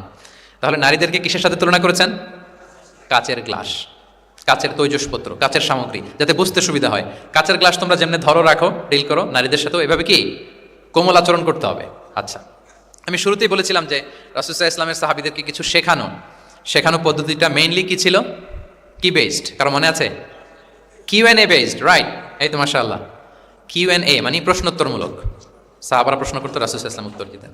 কারণ কোরআনেও আমাদেরকে উৎসাহিত করা হয়েছে ফাসআলু আহলা যিকরি ইন কুনতুম লা তা'লামুন, যদি না জানো তাহলে আহলুল যিকির বা আহলুল ইলমকে জিজ্ঞেস করে জেনে নাও। এবং রাসূল সাল্লাল্লাহু আলাইহি ওয়াসাল্লাম বলেছেন ফা ইন্নামা শিফাউল আইয়ি আস-সুআলু, অজ্ঞতার চিকিৎসা হচ্ছে প্রশ্ন করা। আপনি জানেন না তো আপনার কাজ কি করবেন?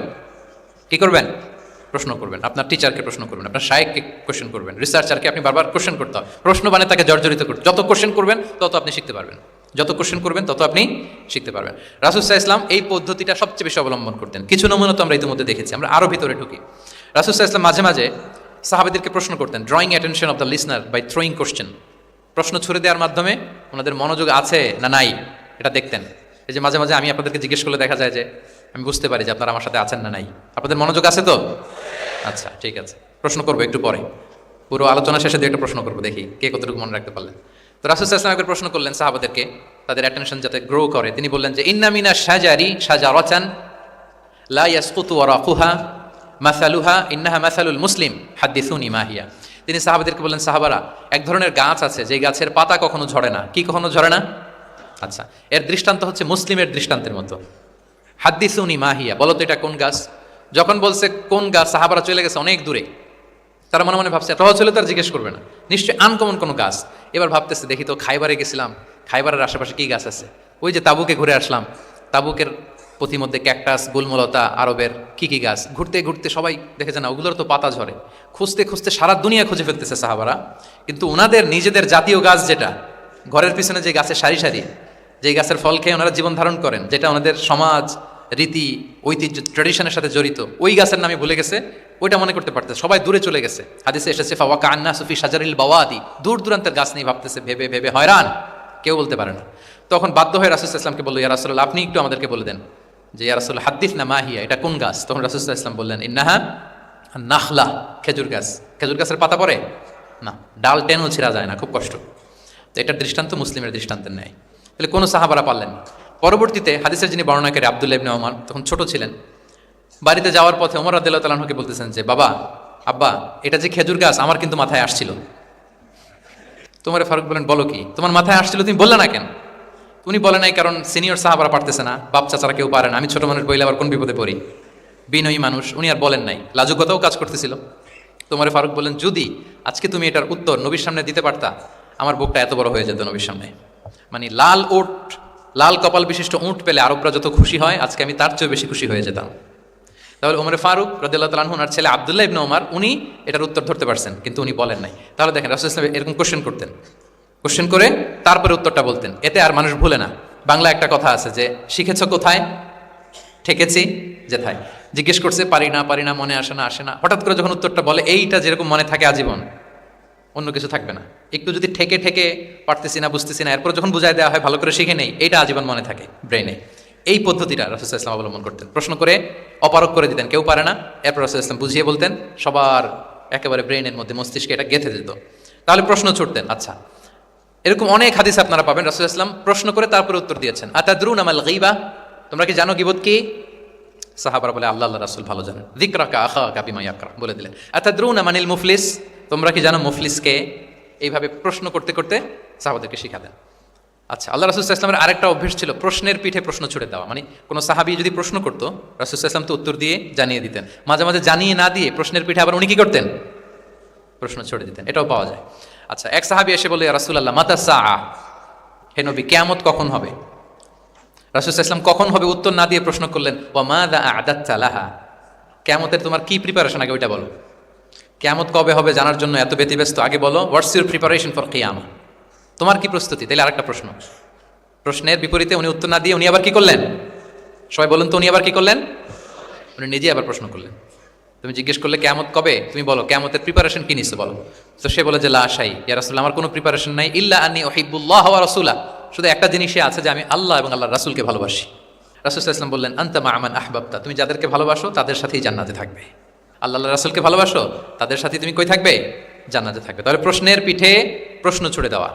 এরপর একই প্রশ্নের জবাবে ভিন্ন ভিন্ন জনকে ভিন্ন ভিন্ন উত্তর দিয়েছেন রাসূল সাল্লাল্লাহু আলাইহি ওয়াসাল্লাম। এটাকে এডুকেশনের ভাষায় বলে পার্সোনালাইজেশন। কি বলে?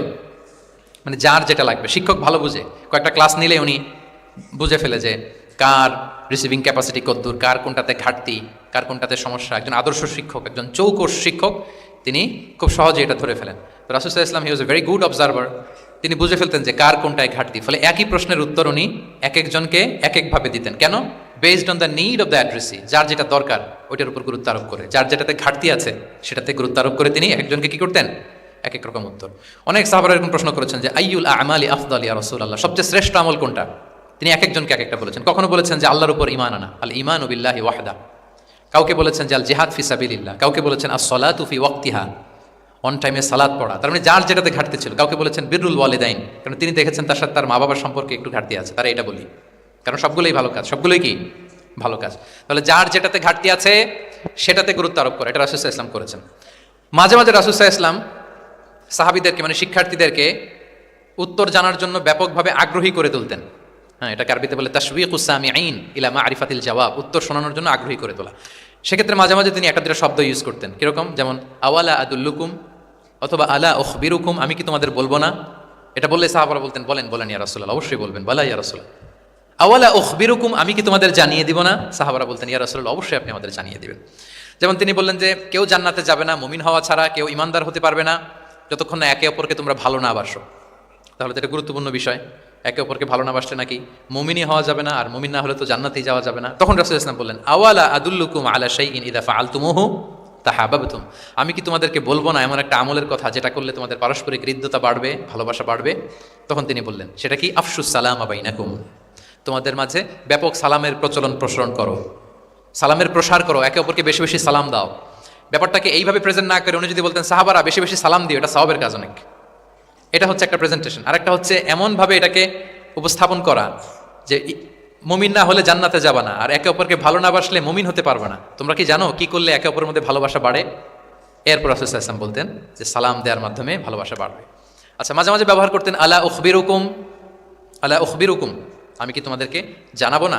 একবার রাসূল সাল্লাল্লাহু আলাইহি ওয়াসাল্লাম বললেন আলা উখবিরুকুম বিআফদালা মিন দারাজাতিস সিয়ামি ওয়াস সালাতি ওয়াস সাদাকা, আমি কি তোমাদের জানাবো না যে নামাজ, রোজা, সাদাকার চেয়েও বেশি ফজিলতের একটা আমল আছে, সেটা কি আমি কি তোমাদের জানাবো না? সাহাবারা বললেন ক্বালু বালা ইয়া রাসূলুল্লাহ, হে আল্লাহর রাসূল অবশ্যই জানাবেন, অবশ্যই জানাবেন। কারণ নামাজের চেয়েও বেশি গুরুত্বপূর্ণ, সাদাকার চেয়েও বেশি গুরুত্বপূর্ণ, সিয়ামের চাইতেও বেশি গুরুত্বপূর্ণ আমল, সেটা কি? তখন রাসূল সাল্লাল্লাহু আলাইহি ওয়াসাল্লাম বললেন সেটা হচ্ছে ইসলাহু যাতিল বাইন, বিবাদমান দুই গ্রুপকে মিলিয়ে দেয়া, বিবাদমান দুই ব্যক্তিকে মিলিয়ে দেয়া। এটা নফল নামাজ, নফল সাদাকা, নফল রোজার চেয়েও বেশি কি ফজিলতপূর্ণ, বেশি গুরুত্বপূর্ণ। আমরা তো মনে করি শুধু নামাজ পড়লেই বোধহয় আমি অনেক সওয়াব পেলাম, রোজা রাখলেই সওয়াব পেলাম, শুধু জিকির করলে সাদাকা করলেই সওয়াব পেলাম। কিন্তু রাসূল সাল্লাল্লাহু আলাইহি ওয়াসাল্লাম বলেন যে দুইজনের মধ্যে একটু মনোমালিন্য তুমি মিলিয়ে দাও, এটা এর চেয়েও বেশি সওয়াবের। আল্লাহু আকবার। দুই গোষ্ঠীর মধ্যে দীর্ঘদিনের ঝগড়া মিলিয়ে দাও, এটা এর চেয়েও বেশি সওয়াবপূর্ণ। রাসূল সাল্লাল্লাহু আলাইহি ওয়াসাল্লাম মক্কা থেকে মদিনায় যেয়ে কি করেছেন? আউস এবং খাজরাজের দীর্ঘদিনের যুদ্ধ 1 ঘন্টার মধ্যে কি settle down. He was a very good mediator and arbitrator, চমৎকার মধ্যস্থতা করতে জানতেন তিনি। তাহলে এইভাবে উত্তর জানার জন্য শিক্ষার্থীদেরকে আগ্রহী করে তুলতেন। আচ্ছা, আরেকটা পদ্ধতি ছিল অবজারভেশন অ্যান্ড কারেকশন। রাসূল সাল্লাল্লাহু আলাইহি ওয়াসাল্লাম, আমি আলোচনা শুরুতেই বলেছি, হি was a very good observer, চমৎকার পর্যবেক্ষণ করতেন এবং সংশোধন দিতেন। কে কি করছেন এটা খেয়াল রাখতেন, মানে চোখ কান খোলা রাখতেন। বাংলা আমরা কি বলি? বাংলা কি বলা হয় এটাকে? চোখ কান খোলা রাখা। মসজিদে নববীতে এরকম ভুরি ভুরি পাবেন যে রাসূল সাল্লাল্লাহু আলাইহি ওয়াসাল্লাম কে কি করতেছে অবজার্ভ করতেছে, ওইটার উপর বেস করে তাকে নাসিহা করতেছে।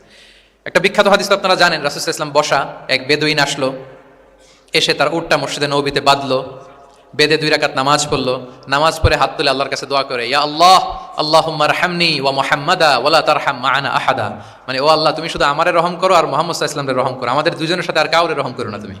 বেদুইন তো কি, বেদুইন মরুপল্লীতে বসবাস। আদাবুদ দোয়া, দ্য এটিকেটস অফ দোয়া, দোয়ার যে একটা আদব আছে, অন্যের জন্য দোয়া করলে যেটা নিজের লাভ, এগুলো তো জানে না। আল্লাহ তুমি আমারে মাফ করো, মুহাম্মদ সাল্লাল্লাহু আলাইহি ওয়াসাল্লামকে মাফ করো, আমাদের ছাড়া আর কাউরে মাফ করো না, কাউরে রহম করো না। এটা রাসূল সাল্লাল্লাহু আলাইহি ওয়াসাল্লাম দূর থেকে বসে বসে অবজার্ভ করছেন আর বললেন, হায় রে, লোকটা একটা প্রশস্ত জিনিসকে সংকীর্ণ বানায় ফেললো। গোটা বিশ্বের সবাইকে যদি আল্লাহ ক্ষমা করে, রহম করে, আল্লাহর রহমের দরিয়ায় কোনো ঘাটতি হবে বলেন তো? হবে? একটা প্রশস্ত বিষয়কে সে সংকীর্ণ করে ফেললো।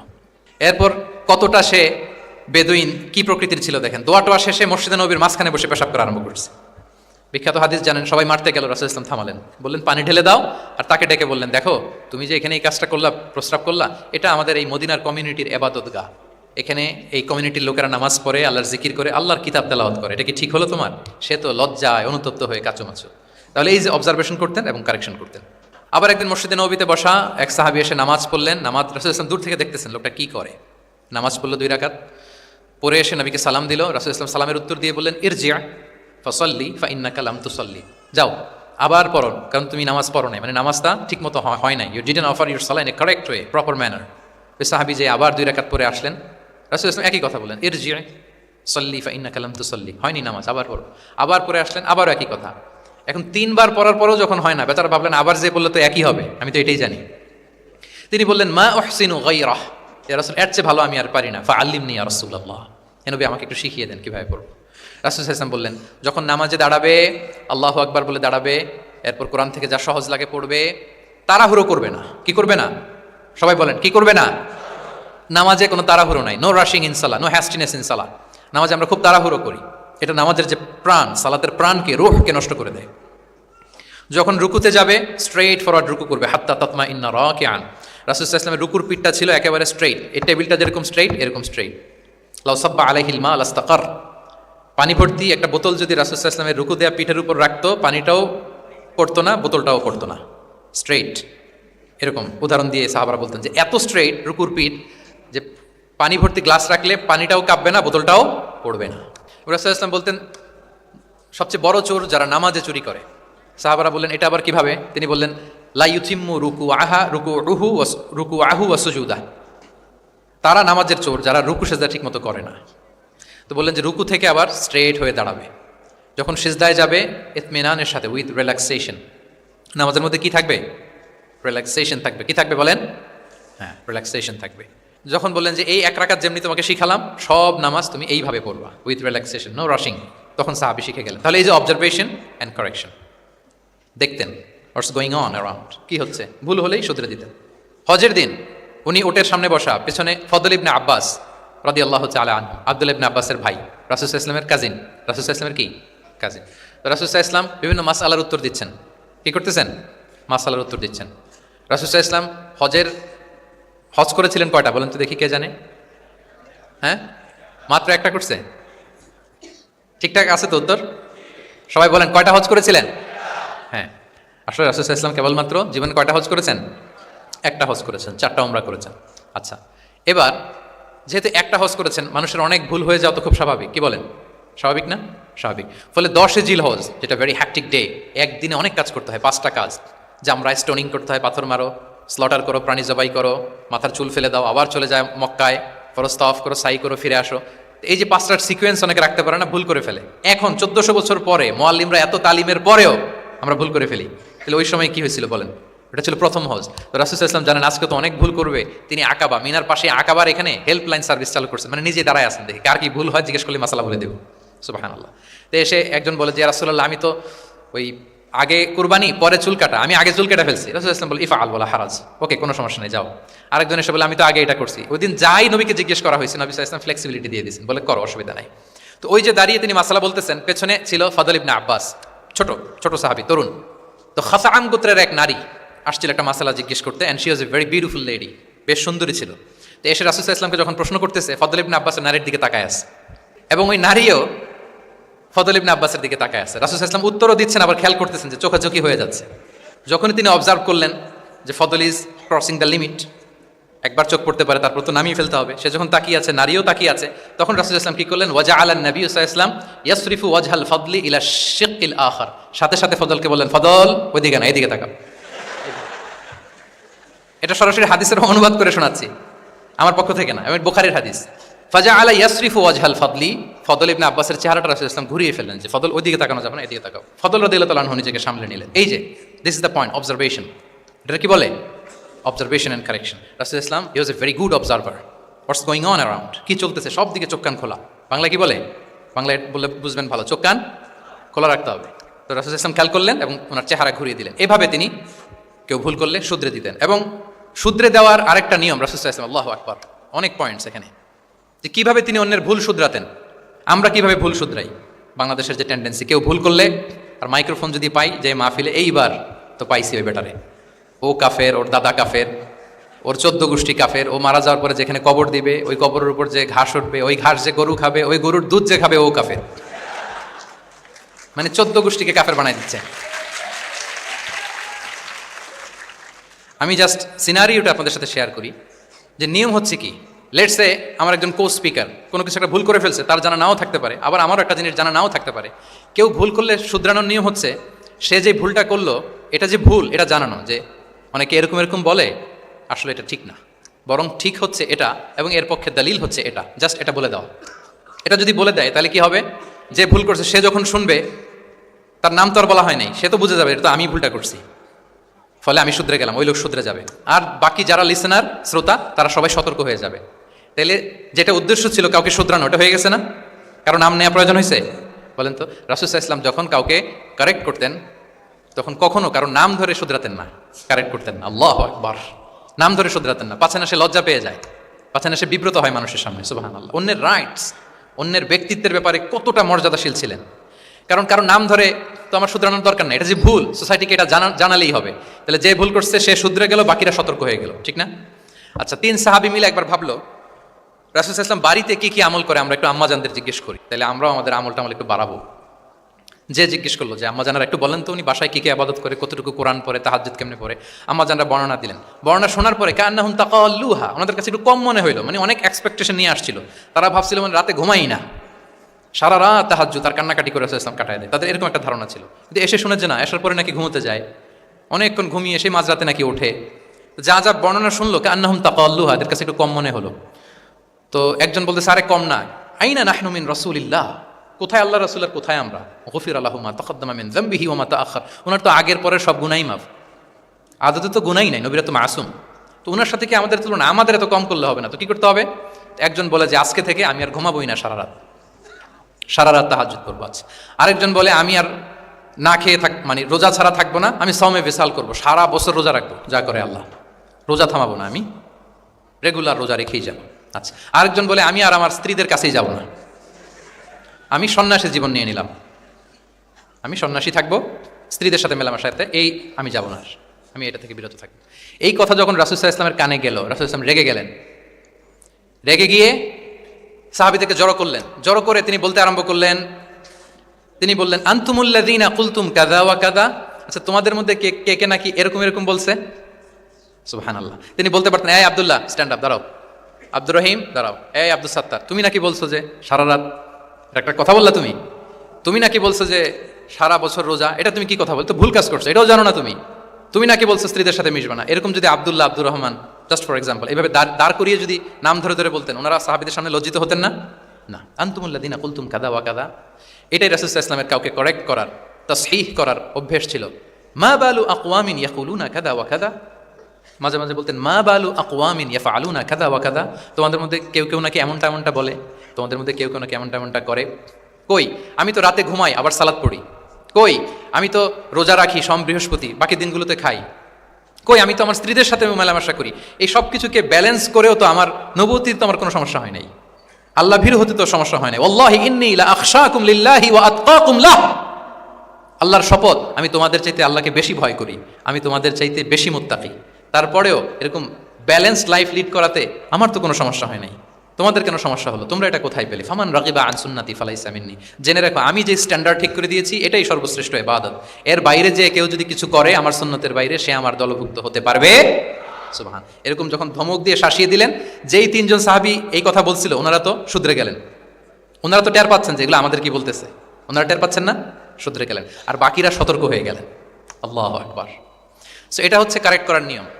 এখন আমরা কি করি, কেউ একটা ভুল করলে তখন তাকে ধরি, তার 14 পুরুষ নিয়ে কথা বলি, তার ব্যাপারে যদি আমার কোনো তিক্ত অভিজ্ঞতা থাকে, ঝাল মেটানোর একটা সুযোগ পাইলাম, আমি ঝাল মেটাই, তাকে ছোট করি, হেও করি।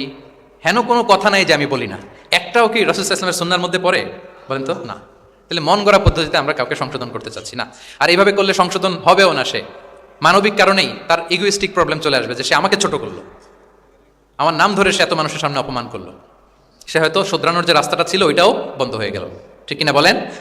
তাহলে রাসূল সাল্লাল্লাহু আলাইহি ওয়াসাল্লাম এভাবে শুধরাতেন। আর তামিম ফি তাসওয়িবিল আখতা, কারো ভুল শুধরাতে গেলে ইন জেনারেলি শুধরাতেন, যাদের শুধরানোর তারা শুধরে যেত, বাকিরা সতর্ক হয়ে যেত। আচ্ছা, আরেকটা পদ্ধতি ছিল ক্লিয়ার মিসকনসেপশন, কারো মিসকনসেপশন থাকলে রাসূল সাল্লাল্লাহু আলাইহি ওয়াসাল্লাম এটা ক্লিয়ার করে দিতেন। এক সাহাবী মনে করতেন ভালো জামা পরলে বুঝি অহংকার হয়, তিনি খুব সুন্দর ছিলেন দেখতে, খুব ভালো পোশাক পরিচ্ছদ পড়তে পছন্দ করতেন। তিনি একবার বললেন ইয়া রাসূলুল্লাহ, ভালো পোশাক পরলে কি অহংকার হয়? রাসূল সাল্লাল্লাহু আলাইহি ওয়াসাল্লাম বললেন না। ইয়া রাসূলুল্লাহ, আমি ভালো জুতা পরতে পছন্দ করি, এটা কি অহংকার হয়? না, এটা অহংকার হয় না। আমি মানুষকে খুব খাওয়াতে পছন্দ করি এবং আমি চাই আমার চেয়ে যেন কেউ এটা এই কাজে আগাতে না পারে, আমিই খাওয়াবো, এটা কি অহংকার? রাসূলুল্লাহ ইসলাম বললেন না, এটা অহংকার না। অহংকার হচ্ছে আল কিবরু বাতারুল হাক্কি ওয়া গামতুন নাস।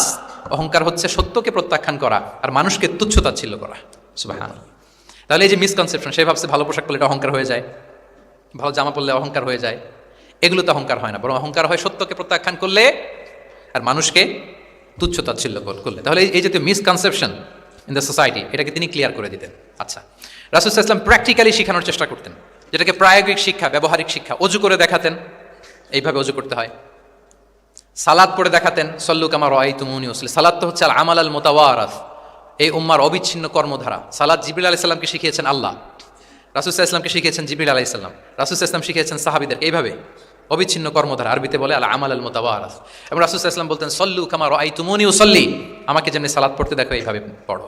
হজের ক্ষেত্রেও বলেছেন, খুদু আন্নি মানাসিকাকুম, হজের বিধান কি দেখে নাও। একবারই তো হজ করেছেন, হাতে কলমে প্র্যাকটিক্যাল গাইডলাইন দিয়ে শিখিয়েছেন।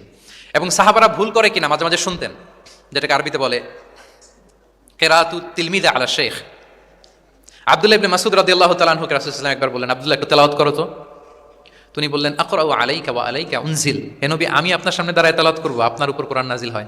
রাসূল সাল্লাল্লাহু আলাইহি ওয়াসাল্লাম বললেন যে ইন্নী উহিব্বু আন আসমাআহু মিন গায়রি, হে আব্দুল্লাহ ইবনে মাসউদ, আমি কোরআন তেলাওয়াত তোমাদেরকে শোনাতে যেমনি পছন্দ করি, তোমরা কেউ পড়বা আর আমি শুনবো, এটাও খুব পছন্দ করি।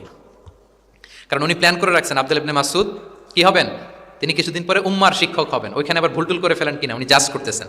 তখন আব্দুল্লাহ ইবনে মাসউদ রাদিয়াল্লাহু তাআলা আনহু সূরা নিসা তেলাওয়াত করে শোনালেন। তাহলে রাসূল ইসলামের একটা পন্থা ছিল, তিনি শুনতেন আবার শোনাতেন। কি করতেন? শুনতেন, শোনাতেন। প্রতি রমাদানে যতটুকু কোরআন নাজিল হয়েছে তিনি জিবরিল আলাইহিস সালামকে শোনাতেন, আবার জিবরিল আলাইহিস সালাম পুরো কোরআন রাসূল সাল্লাল্লাহু আলাইহি ওয়াসাল্লামকে শোনাতেন। এটা ছিল একটা টেকনিক। আচ্ছা, রাইটিং মেথড, আমরা যেমনি লেখি, অ্যাসাইনমেন্ট, প্রেজেন্টেশন, লেখার মাধ্যমে জ্ঞান বিতরণ, জ্ঞান অর্জন, এটা কম ছিল। আমি আগেই বলেছি মেইনলি ছিল oral based and QnA based, কিন্তু লেখা যোগাযোগ ছিলই না তা না, লেখা জানতো। হাতে গোনা অল্প কিছু সাহাবী মক্কায় লিখতে জানতেন, পড়তে জানতেন। মদিনাতেও ইহুদিরা জানতো, কিন্তু অন্যান্যরা, আরবরা, তাদের মধ্যে লেখার যে কালচার এটা ওইভাবে গড়ে ওঠেনি, জানতেন অল্প সংখ্যক লোক। যেমন ওহী লেখক সাহাবী ছিলেন ইবনে কাসিরের বর্ণনা মতে 23 জন। কয়জন? ওনারা খেজুর গাছের ছালে, পাথরে, চামড়ায়, প্রাণীর চ্যাপ্টা হাড়ের মধ্যে কোরআন লিখে রাখতেন। এবং রাসূল সাল্লাল্লাহু আলাইহি ওয়াসাল্লাম কোরআন ছাড়া অন্য কিছু ওনার কাছ থেকে যেন লিখে রাখা না হয়, এই মর্মে আদেশ জারি করেছেন, লা তাকতুবু আন্নী গায়রাল কোরআন ওয়া মান কাতাবা আন্নী গায়রাল কোরআনি ফালইয়ামহু, কোরআন ছাড়া কিছু লিখো না। তাহলে কোনটা আমার কথা আর কোনটা আল্লাহর কথা মিক্স আপ হয়ে যাবে। কিন্তু কোরআন যখন অধিকাংশ রেকর্ডেড হয়ে গেল, তখন তিনি হাদিস সংরক্ষণের জন্য, লেখার জন্য পারমিশন দিয়ে দিলেন। যেমন মক্কা বিজয়ের ভাষণের পরে ইয়ামান থেকে আসা এক লোক আবু শাহ বলতেছে, ইয়া রাসূলুল্লাহ আপনার ভাষণটা আমার একটু লিখে দিলে ভালো হয়। কি দিলে? লিখে দিলে। রাসূল ইসলাম সাহাবাদেরকে বললেন, উক্তুবু লি আবি শাহ, ঠিক আছে, এই ইয়ামানি ভিজিটর, তাকে আমার ভাষণটা তোমরা লিখে দাও। তাহলে এই লেখার পদ্ধতিটা খুব কম ছিল। রাসূল ইসলাম নিজে লিখতেন না, কাতেবে ওয়াহিদের দিয়ে লেখাতেন, কোরআন লেখাতেন। সপ্তম হিজরিতে যখন সুপার পাওয়ারদেরকে চিঠি লিখিয়েছিলেন, কাতেবে ওয়াহিদেরকে দিয়ে চিঠি লিখিয়েছেন, এটা রাসূল ইসলাম করতেন। আচ্ছা, সফট স্কিল ডেভেলপমেন্টের ব্যাপারে রাসূল ইসলাম উদ্বুদ্ধ করেছেন। লার্নিং ফরেন ল্যাঙ্গুয়েজ, যেটা কমিউনিকেশন স্কিল, ভাষা জানা, এটা খুব জরুরি। আরবি, ইংরেজি, বাংলা, 3টা ভাষা জানেন কে কে? দেখি ছাত্রদের মধ্যে প্যারালাল, লাইক নেটিভ আর নেয়ার নেটিভ 5-7 জন আছে না? ল্যাঙ্গুয়েজ আরো ভালো জানতে হবে। আরবিতে একেবারে ফ্লুয়েন্ট হইতে হবে, ইংরেজিতে ফ্লুয়েন্ট হইতে হবে। এই 2টা ল্যাঙ্গুয়েজ যদি আপনার হাতে থাকে, you can win the world for sure, I am telling you. গোটা বিশ্ব আপনি জয় করে ফেলতে পারবেন। তাহলে আইআইইউসি তো এটার একটা সেন্টার, খুব চমৎকার সুযোগ এখানে আছে, আরবিতে মাস্টার হওয়া, ইংরেজিতে মাস্টার হওয়া। তাহলে সফট স্কিল ডেভেলপমেন্টের ব্যাপারে রাসূল ইসলাম উৎসাহিত করেছেন। কিভাবে? ইহুদিরা যখন চিঠি লিখতো, কোন ভাষা লিখতো জানেন? হিব্রু ভাষায়, হিব্রু ল্যাঙ্গুয়েজে। এখন এইটা বোঝার জন্য রাসূল ইসলাম এক ইহুদিকে হায়ার করতে হইতো, যে তুমি একটু পরে বলো তো ওরা কি লিখলো। আচ্ছা, এটা লিখছে। এর বিপরীতে রাসূল যখন আবার চিঠি লিখবেন, তখন এক ইহুদিকে ডাকতে হইতো, যে আমি বলতেছি আরবিতে, তুমি এটা হিব্রুতে ট্রান্সলেট করে পাঠাও। তো যেহেতু ইহুদিরা বিশ্বাসঘাতকতার অনেকগুলো ইনসিডেন্ট আছে, ট্রেচারি, বিট্রেয়াল ইনসিডেন্ট অনেকগুলো আছে, রাসূল ইসলাম বললেন আমি ইহুদিদেরকে বিশ্বাস করতে পারি না। কারণ একজনটা নিয়ে আসলাম, চিঠি একটা লিখছে, একটা সে অর্থ শোনাইলো আরেকটা, আমি বললাম লিখতে একটা, সে বিশ্বাসঘাতকতা করে লিখে দিল আরেকটা, তাহলে ঝামেলা হয়ে যাবে না? রাসূল সাল্লাল্লাহু আলাইহি ওয়াসাল্লাম তিনি যায়েদ ইবনে সাবিত রাদিয়াল্লাহু তাআলা আনহুকে বললেন যে তুমি এই হিব্রু ল্যাঙ্গুয়েজ শিখবা, শিখে আমার পক্ষ থেকে অন বিহাফ অফ মি তুমি জুইশদেরকে চিঠি লিখবা, ওদের চিঠি আসলে তুমি আমারে পড়ে শোনাবা। ইন্নী লা আমানু আলা ইয়াহুদ ফি কিতাবি, আমি ইহুদিদেরকে বিশ্বাস করি না। রাসূল সাল্লাল্লাহু আলাইহি ওয়াসাল্লাম যখন ওনাকে অ্যাসাইন করলেন এবং দোয়া করলেন, রাসূল সাল্লাল্লাহু আলাইহি ওয়াসাল্লামের দোয়ার বরকতে উনি বলেন যে 15 দিন যেতে না যেতে I became master in Hebrew within 15 days, 15 দিন যেতে না যেতে আমি হিব্রু ভাষায় পণ্ডিত হয়ে গেলাম। এরপর থেকে যত চিঠি ইহুদিদের কাছে লেখা প্রয়োজন হতো, আমি যায়েদ ইবনে সাবিত লিখে দিতাম, এবং হিব্রুতে চিঠি আসলে আমি অনুবাদ করে দিতাম। তাহলে দেখেন রাসূল সাল্লাল্লাহু আলাইহি ওয়াসাল্লাম কিন্তু এই কমিউনিকেশন স্কিল ডেভেলপমেন্ট করার জন্য, যেটাকে সফট স্কিল আমরা বলি, ইন্সপায়ার করেছেন না? তাহলে ল্যাঙ্গুয়েজ শিখবেন আপনারা, কি বলেন? শুধু আরবি ইংরেজি না, পারলে জাপানিজও শিখেন, চাইনিজও শিখেন, অনেক কাজে লাগবে। অ্যাটলিস্ট অ্যারাবিক অ্যান্ড ইংলিশ, ইনশাল্লাহ বলেন। সবাই বলেন নাই? মাশাআল্লাহ তাবারাকাল্লাহ। রিজনিং, মারিফাতুল ইল্লাহ, শুধু একটা লিগ্যাল অপিনিয়ন জানিয়ে রাসূল সাল্লাল্লাহু আলাইহি ওয়াসাল্লাম ক্ষান্ত হতেন না। কেন এটা হালাল, কেন হারাম, রিজনিং শিখিয়েছেন তিনি। এটা দীর্ঘ আলোচনা, ফিকহের আলোচনা, ওইদিকে যাব না, জাস্ট বলে রাখলাম পয়েন্টগুলো। ইমোশনাল ইন্টেলিজেন্স তিনি ইউজ করেছেন শিক্ষাদানের ক্ষেত্রে, অর্থাৎ আবেগ অনুভূতিকে নাড়িয়ে দিয়ে ছাত্রকে ইমোশনাল বানিয়ে তারপরে মেসেজ দেয়া। সুবহানাল্লাহি ওয়া বিহামদিহি। এক যুবক এসে বললেন, ইয়া রাসূলুল্লাহ ইদান লি বিজিনা, হে নবী আপনি আমাকে জিনার অনুমতি দিন, জিনার অনুমতি দিন। ফাআকবালাল কওমু আলাইহি ফাজারুহু মাহমাহ, সাহাবারা ধমকাতে লাগলাই, বেয়াদব, লজ্জা শরমের মাথাকে কি বলো এগুলো তুমি নবীর সামনে, জিনার অনুমতি দাও। ওয়ালা তাকরাবুজ জিনা, আল্লাহ বলেন জিনার কাছেও যেও না, ব্যভিচারের কাছেও যেও না। তুমি নবীর সামনে এসে এই পাপের অনুমতি চাও? রাসূল সাল্লাল্লাহু আলাইহি ওয়াসাল্লাম কিছু বললেন না। একটু পরে যুবককে ডেকে বললেন, আতুহিব্বুহু লিবনাতিক, আচ্ছা তুমি যে জিনার অনুমতি চাইলে তোমার কন্যার সাথে কেউ এরকম আচরণ করুক, এটাকে তুমি পছন্দ করবে? সে বলল, লা ইয়া রাসূলুল্লাহ, কেউই পছন্দ করবে না এটা। আচ্ছা আতুহিব্বুহু লি উম্মিক, তোমার মায়ের সাথে কেউ অপকর্ম করবে, এটা তুমি পছন্দ করবে? লা ইয়া রাসূলুল্লাহ, না। আতুহিব্বুহু লি উখতিক, তোমার বোনের সাথে কেউ এই কাজ করবে, তুমি পছন্দ করবে? সে বলে না। ঠিক তখন রাসূল সাল্লাল্লাহু আলাইহি ওয়াসাল্লাম বললেন, তুমি যে এই কাজের অনুমতি চাইলে, যার সাথে তুমি জিনায় লিপ্ত হবে, সে তো কারো না কারো মা, কারো না কারো বোন, কারো না কারো আদরের কন্যা, তাহলে কিভাবে তুমি এটা করতে চাও? যুবক লজ্জিত হয়ে গেল। এত লজ্জিত হলো, রাবি বলতেছে ফালাম ইয়াকুন বা'দা যালিকাল ফাতা ইয়ালতাফিতু ইলা শাই, ওই রাবি বলতেছে এরপরে কোনোদিন এই যুবকরা ডানে বায়ে তাকাতেও দেখি নাই, স্ট্রেইট হাঁটতো। সুবহানাল্লাহ। রাসূল ইসলাম দোয়া করেছিলেন তার জন্য, আল্লাহুম্মা গফির যামবাহ ওয়া তাহহির কলবাহ ওয়া হাসসিন ফারজাহ, আল্লাহ তুমি তার গুনাহ মোচন করো, পাপ মোচন করো, আল্লাহ তুমি তার অন্তরকে পরিশুদ্ধ করো, আল্লাহ তুমি তার চরিত্রকে নিষ্কলুষ করে দাও। নবীর দোয়ার বরকতে চিরজীবনের জন্য নিষ্কলুষ পবিত্র তিনি হয়ে গেছেন।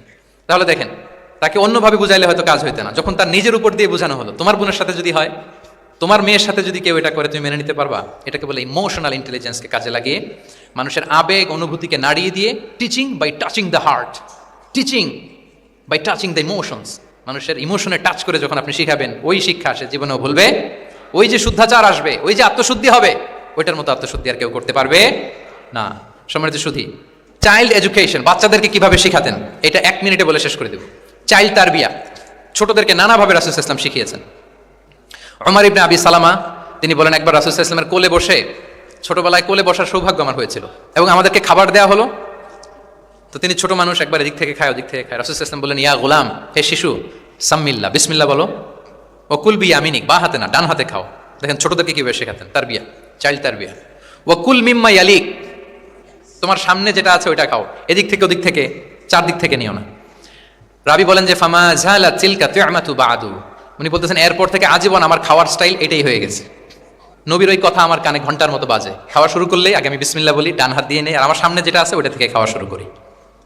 দেখেন চাইল্ড তারবিয়া কিভাবে করতেন। তাহলে এটিকেটস অফ হ্যাভিং ফুড কিভাবে খাবে রাসূল ইসলাম শিখালেন। আপনারা জানেন যে হাশিমি খানদান, মানে বনু হাশিমদের জন্য জাকাতের সম্পদ খাওয়া, রাসূল ইসলামের বংশের জন্য জাকাতের সম্পদ খাওয়া হারাম। তো একবার জাকাতের সাদাকার খেজুর ছিল স্তূপ করা, রাসূল ইসলামের নাতি হাসান রাদিয়াল্লাহু তাআলা আনহু, ছোট্ট মানুষ, এসেই ওই খেজুর নিয়ে খেতে আরম্ভ করল। দূর থেকে রাসূল ইসলাম দেখে বললেন, কেখ কেখ এরমি বিহা, কেখ কেখ মানে আমরা বাংলা যেটাকে ওয়াক্থু, ওয়াক্থু মানে থু মেরে ফেলে দাও, এটা বলে তিনি হাসান রাদিয়াল্লাহু তাআলা আনহুর মুখ থেকে খেজুরটা বের করলেন আর বললেন, আলা তাআলাম আন্না লা নাকুলু সাদাকা, মানে নানা ভাই, আদরের নানা ভাই, তুমি কি জানো না আমরা সাদাকার সম্পদ খেতে পারি না, তাড়াতাড়ি ফেলে দাও। মুখ থেকে টেনে যে খেজুরটা নিয়েছিলেন হাসান রাদিয়াল্লাহু তাআলা আনহু, সেটাকে রাসূল সাল্লাল্লাহু আলাইহি ওয়াসাল্লাম বের করে দিলেন। তাহলে এখানে কনসেপ্ট অফ হালাল এন্ড হারাম ছোটবেলা থেকেই নানা ভাইকে উনি ক্লিয়ার করে দিচ্ছেন। আব্দুল্লাহ ইবনে আব্বাস রাদিয়াল্লাহু তাআলা আনহু রাসূল সাল্লাল্লাহু আলাইহি ওয়াসাল্লামের কি ছিলেন সম্পর্কে বলেন, কি ছিল?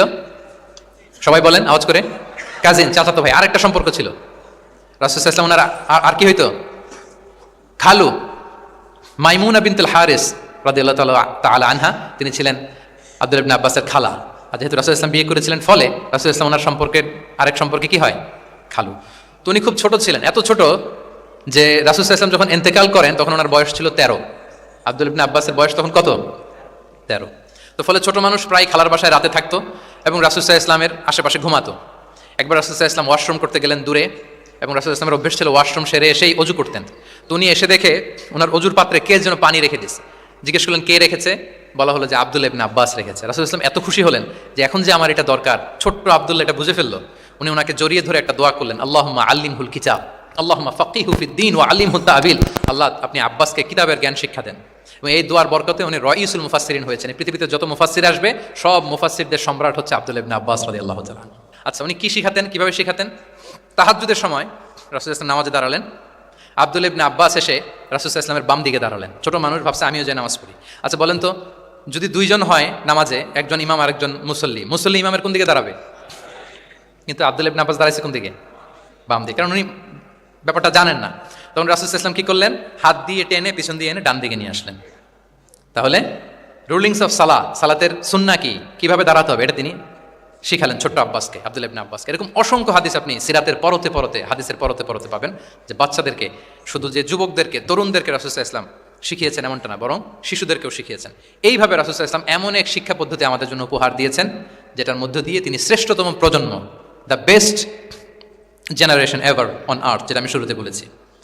এবং তার ধারাবাহিকতা এর পরের প্রজন্মকেও শ্রেষ্ঠ প্রজন্ম বলা হয়েছে। এর পরের প্রজন্ম, তিনটা জেনারেশন এই শিক্ষার, এই ওহির জ্ঞানের শিক্ষার ছোঁয়ায় তারা শ্রেষ্ঠ প্রজন্ম হয়েছে রাসূলুল্লাহ সাল্লাল্লাহু আলাইহি ওয়াসাল্লামের এই শিক্ষা পদ্ধতির মধ্য দিয়ে। তাহলে সম্মানিত সুধী, আর লম্বা চূড়া আমি করতে চাই না, অনেক লম্বা সময় আমাদের অনেক বোনরা আমি দেখতে পাচ্ছি ওনারা জায়গাও পাননি, দাঁড়িয়ে দাঁড়িয়ে পুরো 1.5 ঘন্টা আলোচনা শুনেছেন। আমাদের অনেক ভাইরা 1.5 ঘন্টা যাবত আপনারা শুনেছেন। আমি একটু সামারি করি, 1 মিনিটে সামারি করে আমরা ক্লোজ করব। আমরা যদি সামারি করি যে রাসূলুল্লাহ সাল্লাল্লাহু আলাইহি ওয়াসাল্লামের শিক্ষা পদ্ধতিটা কেমন ছিল, এটা উৎসাহমূলক ছিল, আশাব্যঞ্জক, মানে মানুষের, যেটা মানুষকে আশাবাদী করে তোলে, হপফুল বানায়। এটা মানুষকে কি বানায়? সবাই বলেন কি বানায়? হপফুল, আশাবাদী, কনফিডেন্ট বাড়ায়, ইন্সপায়ারিং ছিল এটা। এটা কল্যাণকামিতায় ভরপুর ছিল, ওয়েল উইশিং ছিল। আমরা যেমনি কারো কথা শুনেই তার উত্তর দেই বা মাসালা বলে দেই, এরকম না। রাসূলুল্লাহ সাল্লাল্লাহু আলাইহি ওয়াসাল্লাম ইংরেজিতে এটাকে বলে এমপ্যাথেটিক, মানে খুব বেশি সুবিবেচক। He not only listen to the suffering of others, he use to feel it. তিনি ফিল করতেন। একজন এসে বলতেছে যে আমার এই সমস্যা, এটার এখন আমি কি করবো, আমি জাস্ট বললাম এটার ইসলামী সমাধান এটা হচ্ছে এক। রাসূলুল্লাহ ইসলাম এরকম না, যে বলতেছে তার কষ্টটা তিনি ফিল করার চেষ্টা করতেন, ফিল করে তখন তাকে গাইডলাইন দিতেন। এটাকে বলে এমপ্যাথেটিক, ওয়েল উইশিং ম্যানারের, কল্যাণকামিতায় ভরপুর ছিল তার শিক্ষাদান পদ্ধতি। পরামর্শমূলক ছিল, যেখানে ম্যান্টরিং ছিল, কাউন্সিলিং ছিল। মানে শুধু টিচার হলে এটার আউটপুট একটা, কিন্তু if you work like a mentor, আপনি আপনার শিক্ষার্থীদেরকে মেন্টরিং করতেছেন, তাদেরকে কাউন্সিলিং করতেছেন, এটার আউটপুট হবে অন্যরকম। রাসূলুল্লাহ সাল্লাল্লাহু আলাইহি ওয়াসাল্লাম he worked as a mentor and counsellor for the সাহাবা। সুবহানাল্লাহ। রাসূলুল্লাহ সাল্লাল্লাহু আলাইহি ওয়াসাল্লামের দেওয়ার শিক্ষাটা ছিল বেসিক্যালি অ্যাডভাইজারি। আমরা মাঝে মাঝে অ্যাডভাইজারি নেই, দেখবেন বড় বড় নেতা লক্ষ লক্ষ টাকা বেতন দিয়ে অনেক বড় বড় উপদেষ্টা রাখে, তারা বিভিন্ন ধরনের অ্যাডভাইস দেয়। রাসূলুল্লাহ সাল্লাল্লাহু আলাইহি ওয়াসাল্লাম এই সার্ভিসটা সাহাবাদেরকে দিতেন। ওনার শিক্ষাটা ছিল অংশগ্রহণমূলক, মানে এঙ্গেজমেন্ট ছিল। একতরফা আমি বলে গেলাম অথবা একতরফা ওরা বলে গেল, এরকম না। জিজ্ঞেস করতেন, শুনতেন, শোনাতেন, প্রশ্ন করতেন, প্রশ্নের পিঠে প্রশ্ন চড়ে দিতেন। ইন্টারেক্টিভ ছিল, পার্টিসিপেটরি ছিল, অংশগ্রহণমূলক। এটাকে আমরা, মানে ক্লাসিক স্কলাররা যেটাকে বলে সহবাহ, কি বলে? আমরা বলি না যে সহবতের বড় প্রয়োজন? রাসূলুল্লাহ সাল্লাল্লাহু আলাইহি ওয়াসাল্লামের সহবতে মূলত ওনারা নলেজটা অর্জন করেছিলেন। পার্টিসিপেটরি ছিল, এঙ্গেজমেন্ট ছিল। এবং আমরা উল্লেখ করেছি যে Q&A বেস ছিল, প্রশ্নোত্তরমূলক, ওরাল ছিল, যৌক্তিক ছিল, র্যাশনাল, রিজনিং শিখাতেন। কেন এটা হালাল, কেন হারাম, কেন এটা ডুজ এন্ড কেন এটা ডোন্টস, এটা রাসূলুল্লাহ সাল্লাল্লাহু আলাইহি ওয়াসাল্লাম বলেছেন। এবং he use to prioritise the youth in training and grooming. বিশেষ করে বয়স্ক সাহাবাদের থেকে যুবকদেরকে বেশি প্রায়োরিটি দিতেন তালিমের ক্ষেত্রে, তারবিয়ার ক্ষেত্রে, কারণ তারাই উম্মাকে লিড দেবে। তারাই কি উম্মাকে লিড দেবে। এই যে এখানে যারা বসে আছেন, আমার তো মনে হয় বয়স 25 থেকে 30, এর আগেই বেশিরভাগ। সো আপনাদেরকে লিড দিতে হবে আগামীর বাংলাদেশে, ঠিক কি না? এই জন্য রাসূলুল্লাহ সাল্লাল্লাহু আলাইহি ওয়াসাল্লাম বাছাই করে করে কোন সাহাবীর কি ধরনের যোগ্যতা আছে এবং ইসলামের জন্য এটা কিভাবে কাজে লাগতে পারে, ওইভাবে সাহাবীদেরকে তিনি গাইড করতেন। এবং সেটার ফলাফল তো আমরা দেখেছি, খয়রুল কুরুনি করনি সুম্মাল্লাযীনা ইয়ালুনাহুম সুম্মাল্লাযীনা ইয়ালুনাহুম। এই ওহির জ্ঞানের স্পর্শে, এই শিক্ষার, এই তালিমের স্পর্শে তারা শ্রেষ্ঠ প্রজন্ম হয়েছেন। এবং তারপরের প্রজন্ম, তিনটা প্রজন্মকে তিনি শ্রেষ্ঠ প্রজন্ম বলে ঘোষণা দিয়েছেন। আমি আর দীর্ঘায়িত করব না। আমরা যদি রাসূলুল্লাহ সাল্লাল্লাহু আলাইহি ওয়াসাল্লামের আনিত এই শিক্ষা পদ্ধতি আমাদের শিক্ষা ব্যবস্থার মধ্যে ইনক্লুড করতে পারি, তাহলে আমরাও আমাদের প্রজন্মকে ওরকম শ্রেষ্ঠ প্রজন্ম হিসেবে গড়ে তুলতে পারবো ইনশাআল্লাহ বিইذনিল্লাহ। আওয়াজ করে সবাই পড়ে ইনশাআল্লাহ বিইذনিল্লাহ। আমি সবাইকে আবারও অন্তরের অন্তঃস্থল থেকে শুকরিয়া জানাই। Discourse on prophetic teaching methodology, এই শিরোনামের আলোচনা প্রায় 1.5 ঘন্টা যাবৎ খুব মনোযোগের সাথে আপনারা শুনেছেন। আল্লাহ তাআলা আপনাদের সবাইকে কবুল করুন, আপনাদেরকে ভালো রাখুন, ঈমানের সাথে রাখুন। আমি অথরিটিকে আবারও অন্তরের অন্তঃস্থল থেকে ধন্যবাদ এবং মোবারকবাদ জানিয়ে আমার এই সংক্ষিপ্ত আলোচনা এখানেই শেষ করছি। হাযা মা ইনদি ওয়াল ইলমু ইনদাল্লাহি আলাইহি তাওয়াক্কালতু।